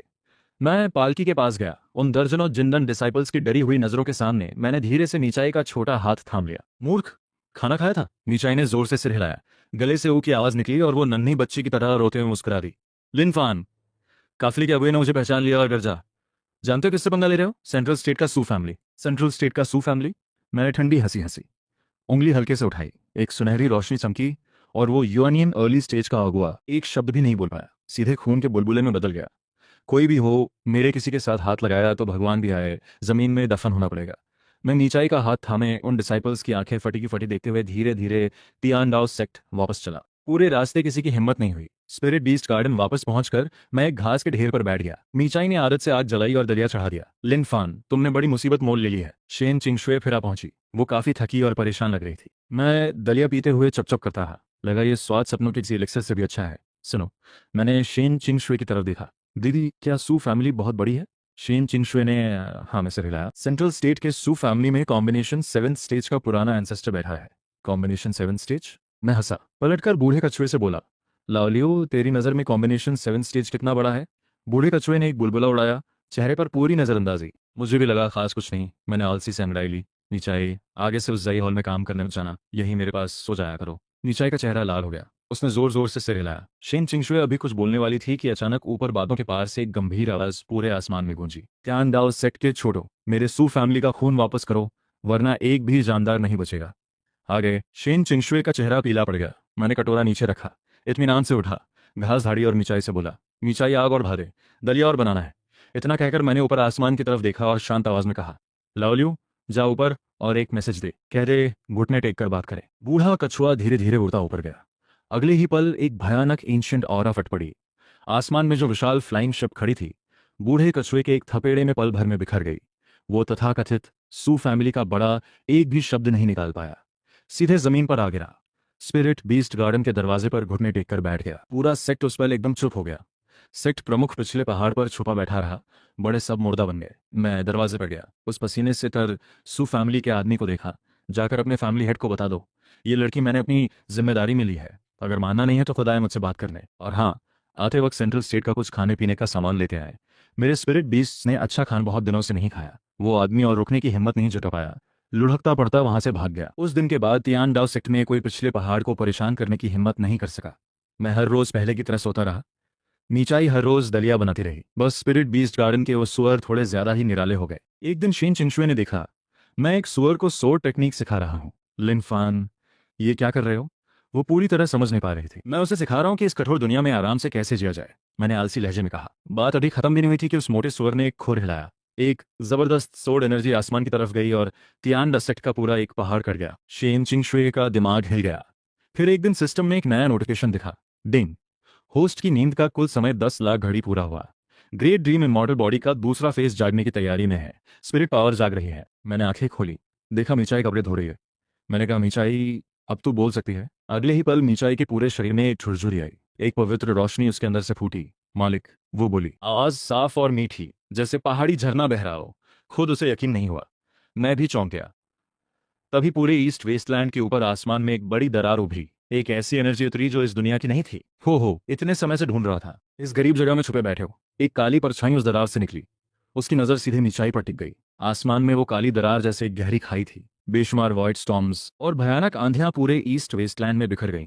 जो आसमान पहले साफ था, वो पल में अंधेरा हो गया। वो प्रेशर जो इस दुनिया के रूल्स की सीमा से ऊपर थी। तियान डाओ सेक्ट में सेक्ट प्रमुख से लेकर आउटर डिसाइपल तक सबके घुटने टेकवा गई। स्पिरिट पावर रुक गई। सबके बॉडीज जैसे जम गए। उस दरार से जो काला साया उतरा, वो धीरे धीरे साफ होने लगा। एक डार्क गोल्ड रंग के बड़े कपड़े पहने नौजवान था। उसके दोनों पैर हवा में थे। चारों तरफ की स्पेस टूट रही थी। वो नौजवान ऊंचाई से नीचे देख रहा था। उसकी आंखें ठंडी थीं, जैसे किसी को कुचलने के लिए तैयार कीड़े दिख रहा हो। उसने धीरे से हाथ उठाया, उंगली स्पिरिट बीस्ट गार्डन में कसकर। नौजवान की आवाज ज्यादा तेज नहीं थी, पर जैसे बिजली की तरह हर किसी के दिमाग में कड़कड़ाई। उसमें एक ऐसा रोप था जिसे ठुकराना नामुमकिन था। शेन चिंगशुए उस प्रेशर में खुद को संभाले हुए थी। मुंह के कोने से खून की एक धार निकली। उसने निराश होकर ऊपर देखा। ये अपर रेल्म का इंसान है, किंवदंतियों वाला, जो वॉइड को पार कर ट्रू इमॉर्टल से भी आगे निकल गया। अपर रेल्म का गॉडसन। पूरा ईस्ट वेस्टलैंड खत्म हुआ। उस कयामत जैसी प्रेशर के सामने मीचाई का चेहरा जरूर सफेद पड़ गया था, पर उसने दोनों हाथ फैलाकर मेरे सामने खड़े होकर रोक लिया। मालिक, भागो। अभी अभी बोलना सीखा था। आवाज में अभी भी थरथराहट थी, पर आंखें एकदम दृढ़ थीं, जैसे मुझे बचाने के लिए वो खुद भगवान से भी भिड़ जाती। मैंने उसकी वो कमजोर मगर अड़ी हुई पीठ देखी। दिल के सबसे नरम कोने में जैसे किसी ने जोर से धक्का मारा। मैंने धीरे से उसके सिर पर हाथ रखा, उसे पीछे खींचा। मूर्ख, मैं रोज क्या सिखाता था? जो बिना तमीज के चिल्लाए, जो कुत्ते की तरह दंगा करे, उससे डरना नहीं, बस उसकी टांगे तोड़ दो। मेरी आवाज ज्यादा तेज नहीं थी, बल्कि थोड़ी नींद की खुमारी भी थी। पर उस शांत स्पिरिट बीस्ट गार्डन में वो आवाज कानों में अजीब तरह से चुभी। आसमान में ऊंचाई पर खड़े उस गॉडसन के चेहरे पर पहली बार कुछ बदला। उसके ठंडे चेहरे पर एक हल्की सी हंसी आई। तुम जैसे तुच्छ इंसान के शरीर में गंदा खून बहता है, और तुमने मेरी यानी इस गॉडसन की शान को चुनौती दी। आज सिर्फ इस फर्नेस को नहीं, तुम्हारे इस बेकार सेक्ट को भी मिट्टी में मिला दूंगा। गॉडसन ने दाहिना हाथ उठाया। हथेली में एक काली बिजली इकट्ठी होने लगी। उस बिजली में छुपी तबाही की एनर्जी इतनी भारी थी कि पूरे तियान डाओ सेक्ट के पहाड़ कांपने लगे। लगा जैसे अगले ही पल सब मिट जाएगा। सेक्ट प्रमुख और वो बड़े लोग इतने डर गए कि रोते गिड़गिड़ाते माथा टेकने लगे। गॉडसन महाराज, गुस्सा मत होइए। ये सब लिन फान की करतूत है। हमारे तियान डाओ सेक्ट का इससे कोई लेना देना नहीं। कृपया हमें माफ करें। उन कमजोर हड्डियों की गिड़गिड़ाहट सुनकर मैंने थका हुआ एक लंबी सांस ली। तियान डाओ सेक्ट में ऐसे लोग हैं, सच में बड़ा बुरा भाग्य है। मैंने आलसी अंगड़ाई ली, ऊपर उस छाती ठोककर आसमान में खड़े अपर रेल्म के गॉडसन की तरफ देखा और दो शब्द निकाले, नीचे आ। जैसे ही मेरी स्पिरिट ऑफ वर्ड्स की शक्ति चली, ऊपर खड़े उस गॉडसन का चेहरा अचानक बदल गया। उसने डर के साथ महसूस किया कि उसके बॉडी में जो अटल पावर थी, वो उसी पल बिल्कुल वैसे सिकुड़ गई जैसे बिल्ली को देखकर चूहा। सीधे दांटियान में जाकर छुपी। इसके बाद एक ऐसी रूल पावर ऊपर से उसके सिर पर दबाई कि जो अपर रेल्म के हेवन से भी ऊपर, पूरी यूनिवर्स के लॉज से भी परे थी। वो थी ग्रेट ड्रीम धर्मा। धड़ाम, एक जोरदार आवाज हुई। जो गॉडसन अभी तक भगवान की तरह उतरा था, वो कटी पतंग की तरह ऊपर से सीधे नीचे आया, मुंह के बल गिरा। स्पिरिट बीस्ट गार्डन के सबसे गहरे कीचड़ के गड्ढे में, इतनी गहरी जगह जहां इंसान के आकार का 10-12 मीटर गहरा गड्ढा बन गया। वो तबाही की बिजली जो तियान दाओ सेक्ट को मिटाने वाली थी, फुस करके बुझ गई। एक चिंगारी तक नहीं बची। पूरा माहौल एकदम सन्नाटे में डूब गया। सब उसी तरह माथा टेके बैठे रहे, जैसे भूत देख लिया हो। शेन चिंगशुए की आंखें फटी की फटी गईं, सांस तक रुक गई। मैं आराम से उस गड्ढे के किनारे गया, किनारे की टूटी मिट्टी ठोकरी से हटाई। अभी ऊपर से इतना चिल्ला रहे थे, नीचे आते ही मिट्टी खाने लगे। गड्ढे में वो गॉडसन पूरी तरह बदबूदार गोहर और कीचड़ में लिथड़ा पड़ा था। उसने मुश्किल से सिर उठाया। वो चेहरा जो पहले कितना रोबदार और खूबसूरत था, अब बुरी तरह मरोड़ा हुआ था। तुमने क्या जादू किया? मैं अपर रेलम के एंशिएंट क्लैन का गॉडसन हूँ। मेरी बेइज्जती की तो मेरा क्लैन तुम्हारी आत्मा तक नहीं छोड़ेगा। उसकी बेकार की धमकियां सुनकर मुझे बस झल्लाहट हुई। मैंने बेपरवाही से पास पड़े जूजू के नान से आधा सड़ा हुआ शकरकंद उठाया और सटीक निशाने से उसके उस बकबक करते मुंह में ठूंस दिया। ओह! गॉडसन घुटते घुटते आंखें पलटने लगा। लगभग वहीं दम तोड़ने वाला था। मैं पलटकर जूजू और बूढ़े कछुए की तरफ देखा। लाओलियू, जूजू, तुम दोनों को एक काम देता हूँ। ये लड़का अब हमारे स्पिरिट बीस्ट गार्डन का परमानेंट सफाई वाला है। अगर कभी आलस करे जूजू, तू अपनी पीठ से बैठ देना। लाओलियू, तू कछुए की शैल से मारना। मेरी बात सुनते ही जूजू खुशी से फुफकारा, अकड़ती चाल से गड्ढे के किनारे गया और उस गॉडसन के चेहरे पर एक जोरदार धाप। उस पल वो ऊंचाई का घमंडी गॉडसन टूट गया। उसका पूरा सेल्फ कंप्लीटली बिखर गया। बेइज्जती के आंसू कीचड़ में मिलकर बहने लगे। वो अपर रेलम का स्टार एक निचली दुनिया के सुअर की पीठ में दब गया था। ये छोटा सा एपिसोड निपटाकर मैं पलटा। मिचाई, वो छोटी लड़की, उस पल मुझे अवाक होकर देख रही थी। आंखों में आंसू अभी सूखे नहीं थे, पर थोड़ी देर पहले की हास्यास्पद घटना से होंठ हंसी रोकने की कोशिश में फड़फड़ा रहे थे। हंसना हो तो हंसो, रोकने से उम्र जल्दी ढलती है। मैंने हाथ बढ़ाया और उसके कुपोषण से पतले गाल को हल्के से दबाया। नीचाई आखिर हंस पड़ी, और हंसते हंसते फिर आंसू झड़ने लगे। वो अचानक मुझसे लिपट गई, कमर कसकर पकड़ ली, चेहरा मेरे सीने में छुपा लिया। मालिक, मालिक, मालिक। वो बस यही एक शब्द बार बार बोलती रही, जैसे अभी अभी बोलना सीखी हो। मैंने उसके मुलायम बालों पे हाथ फेरा, चुपचाप, जब तक रोना थम नहीं गया। पर वो खुद उस ग्रेट डाउ के नाम पर, उस धुंधली सी जिंदगी के लिए इस फीलिंग को अपने हाथों से काट चुकी थी। उसने नीचाई को देखा। वो भले ही मोटे सूती कपड़े पहने थी, पर दिल से चमकती थी, बिना किसी कैलकुलेशन के। शेन चिंशुए को अचानक लगा उसने जो तायांग वांगचिंग लू इतने सालों से कल्टीवेट किया, वो एक बहुत बड़ी गलती थी। सब भूलने की कोशिश में वो बस अकेलेपन में डूबती गई। शेन चिंशुए ने नजरें झुकाई, पलटी और लड़खड़ाते कदमों से वहां से चली गई। उसे पता था ये गाना जिंदगी में दोबारा नहीं बजेगा। अगले कुछ दिनों में तियान डाओ सेक्ट में बड़े बदलाव हुए। सेक्ट प्रमुख और बड़े लोग उस अटल रूल के सामने हजारों कोस दूर झुक गए। उस दोपहर मैं रॉकिंग चेयर पर लेटा था। मिचाई एक कटोरी गर्मा गर्म चिकन सूप लेकर आई और साथ में कुछ फल भी। इन कुछ दिनों की देखभाल के बाद मिचाई थोड़ी ठीक हो गई थी, पहले से भी ज्यादा खूबसूरत लग रही थी। बिना किसी तकलीफ के भी पूरी दुनिया के इमॉर्टल्स उसे देखते रह जाते। मैंने कटोरा उठाया, एक बड़ा घूंट लिया। एकदम ताज़ा, नरम और खुशबूदार। सच में लाजवाब था। मिचाई का हाथ दिन ब दिन और निखर रहा है। आगे जो भी इसके साथ जाएगा बड़ा खुशकिस्मत होगा। मैंने बेपरवाही से मिचाई को घूरा। पसंद आया तो लाइक जरूर करना, ये मालिक का सीक्रेट है। मैंने हंसते हुए कहा, असली दुनिया में बड़ा बोरियत है ना? मालिक, यहाँ एक चांस मिला है। मैंने हाथ उठाया। आसमान से तुरंत कुछ चीजें उड़कर आईं जो मेरी एनर्जी से भरी थी। ये ना आसमान की दुर्लभ चीजें थीं। बाहर की दुनिया में इन्हें देखकर लोग पागल हो जाते। इनमें से जो मन करे उठा लो। मिचाई उन बेशकीमती चीजों के बीच खड़ी थी जैसे गोभी के ढेर। मालिक, इतनी सारी, मुंह से निकल गया, लेकिन एक भी उठाने की हिम्मत नहीं है। मालिक, सीधे तुझे दे रहे हैं। यहाँ इस ड्रीम स्पेस में न थकान है, न कोई उम्मीद का बोझ। मैं खुद तेरी कल्टीवेशन राइड करूंगा। बाहर की दुनिया में एक दिन बीता, ड्रीम स्पेस में तो। मैंने हंसते हुए हाथ हिलाया। मिचाई ने तुरंत उस महान मास्टर वाली ऑरा समेट ली। एक खुश मिजाज चिड़िया की तरह कटोरा उठाया और रसोई की तरफ दौड़ गई।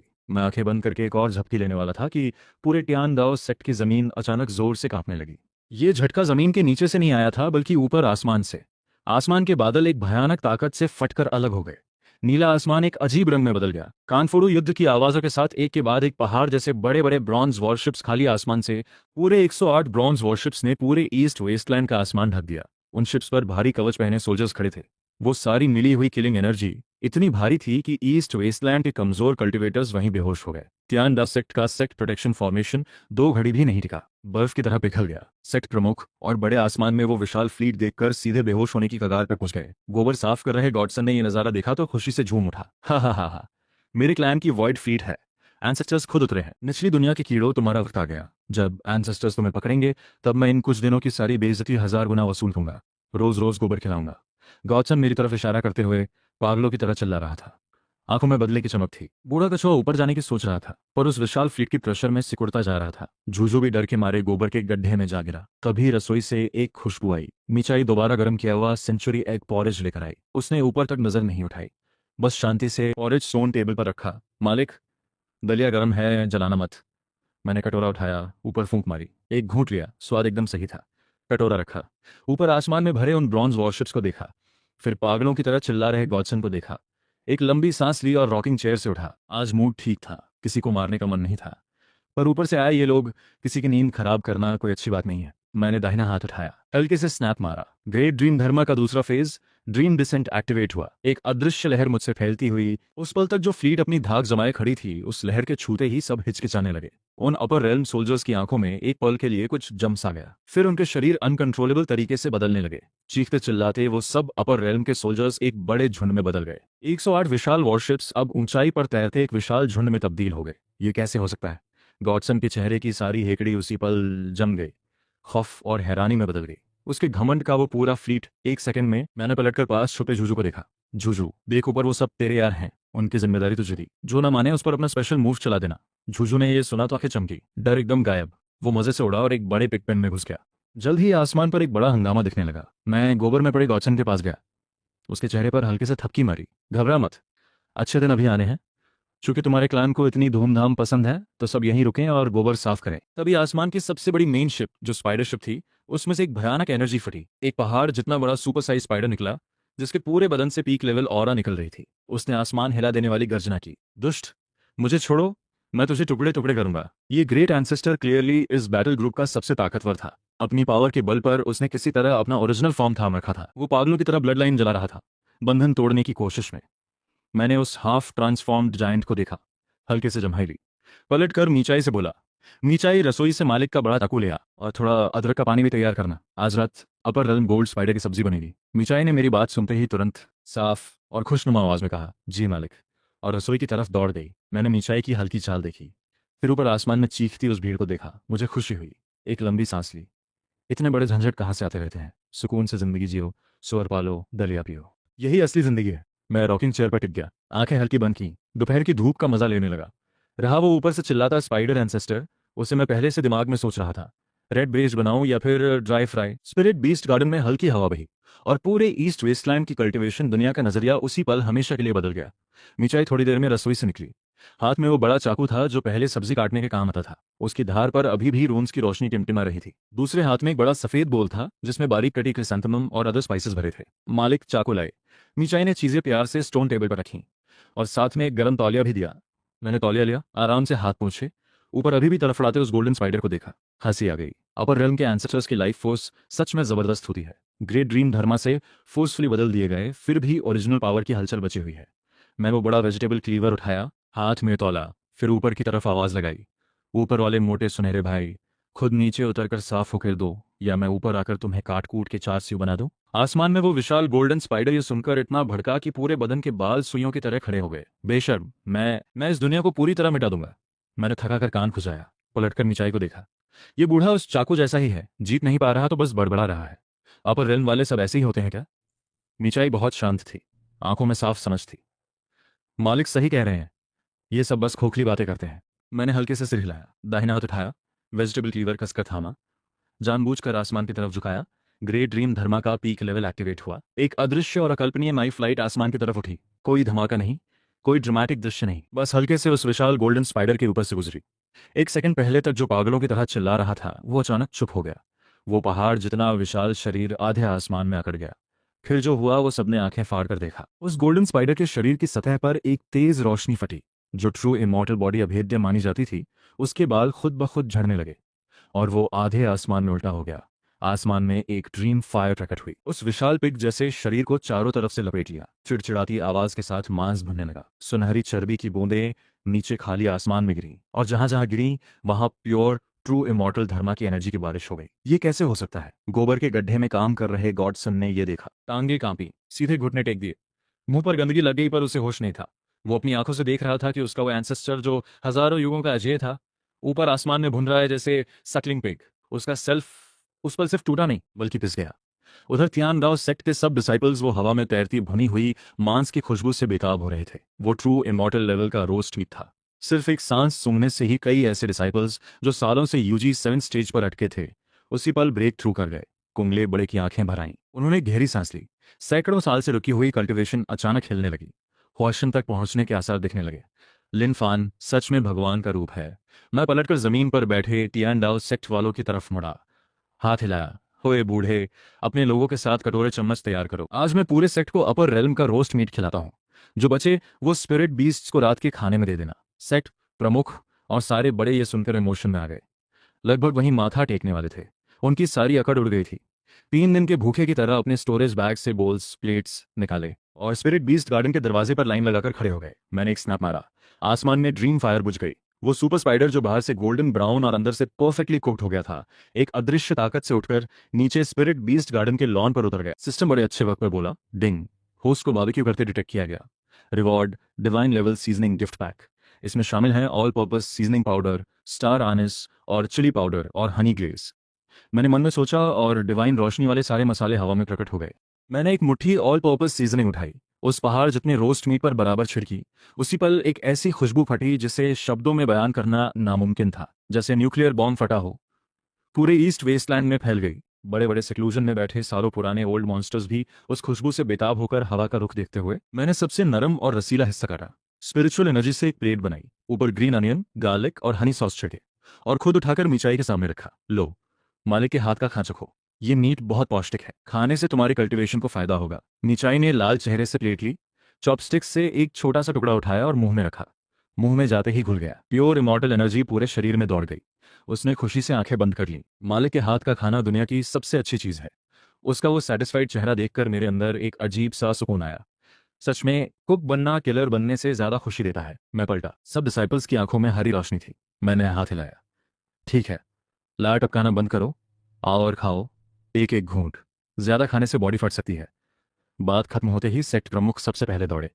अपनी प्रेशस फ्लाइंग स्वॉर्ड से बड़े ध्यान से एक टुकड़ा काटा, मुंह में रखा। अगले ही पल उनका पूरा शरीर जैसे बिजली से छू गया। तेज रोशनी फटी। सालों से रुका हुआ फांगशु बॉटलनेक इस तरह टूटा जैसे कुछ था ही नहीं। लिनफान बड़े का शुक्रिया, इतना बड़ा मौका दिया। सेक्ट प्रमुख धड़ाम से घुटने टेक कर बैठ गए।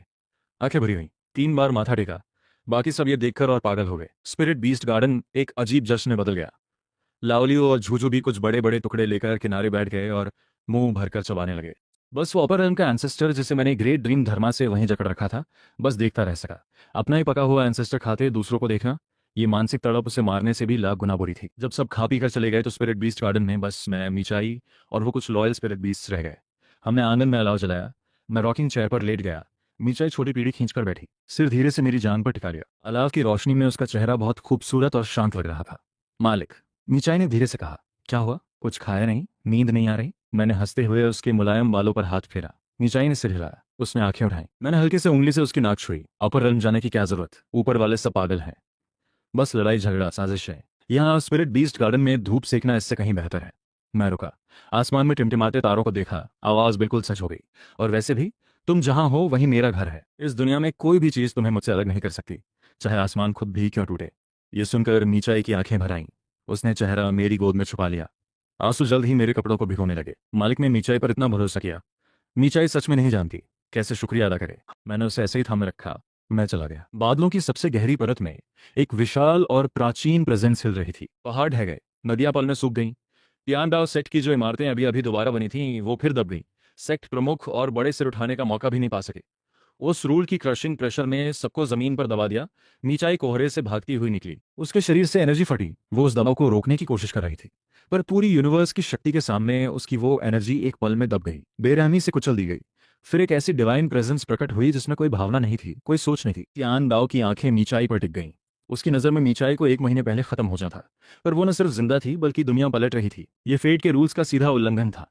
वो गोल्डन हेवनली डिवाइन एनर्जी जो तियान दाओ की आंख से निकली, एक अटल ताकत लेकर सीधे मीचाई की तरफ बढ़ी। तियान दाओ उस गलती को जबरदस्ती ठीक करना चाहता था। मीचाई की फेट को मिटाना चाहता था। उसे वापस उस रास्ते पर धकेलना चाहता था जो पहले से तय था। मेरे दिल के सबसे गहरे कोने से एक ऐसी ताकत उठी जिसे किसी भी शब्द में बयान नहीं किया जा सकता। वो एक पल में मेरी पूरी एनर्जी में समा गई। मैंने आसमान की तरफ एक चीख मारी। मेरी आंखों में एक ऐसी रोशनी आई जो मैंने जिंदगी में पहले कभी नहीं महसूस की। अगर तू उसे छूना चाहता है तो पहले मुझे मिटा। Great dream sword activate. Ding. Host ने फोर्सफुली फाइनल स्टेज ओपन किया। ड्रीम और रियलिटी की सीमाएं आज से खत्म। अब से होस्ट जहां है वो एब्सोल्यूट डोमेन है। सिस्टम की आवाज के साथ मैंने एक कदम उठाया। सीधे उस डिवाइन प्रेजेंस के सामने जा खड़ा हुआ। बेपरवाही से हाथ बढ़ाया। उस अटल डिवाइन एनर्जी को खाली हाथ से थाम लिया। जो असंभव था मैंने कर दिया। मेरी हथेली से 3 इंच की दूरी पर वो एनर्जी ग्लास की तरह टूट गई और चारों तरफ तारों की बारिश हो गई। अगर तियान डाओ को कोई इमोशन होती तो उस पल वो बेबसी से भरी होती। उसकी वो विशाल डिवाइन आई बार बार और एनर्जी उतारने की कोशिश कर रही थी, पर मैं अब पहले वाला नहीं था। मेरी नींद खराब करी, ऊपर से मेरे किसी को छूने की हिम्मत भी की। आज चाहे दुनिया बनाने वाला भी हो, मेरे सामने घुटने टेकने पड़ेंगे। मैंने खाली आसमान में एक और कदम रखा, पूरी दुनिया जैसे किसी ने अंदर से हिला दी हो। वो टियान दाओ जो सबकी किस्मत का मालिक था, उस पल किसी गलती करे बच्चे की तरह मेरे सामने था। पूरा सन्नाटा था, किसी के मुंह से नहीं निकला। सबके दिल में बस एक ही सवाल था, ये दुनिया है क्या? अच्छे लोग पिसते रहें और बुरे ऊंचे बैठे रहें। तू कैसा टियान दाओ है आखिर?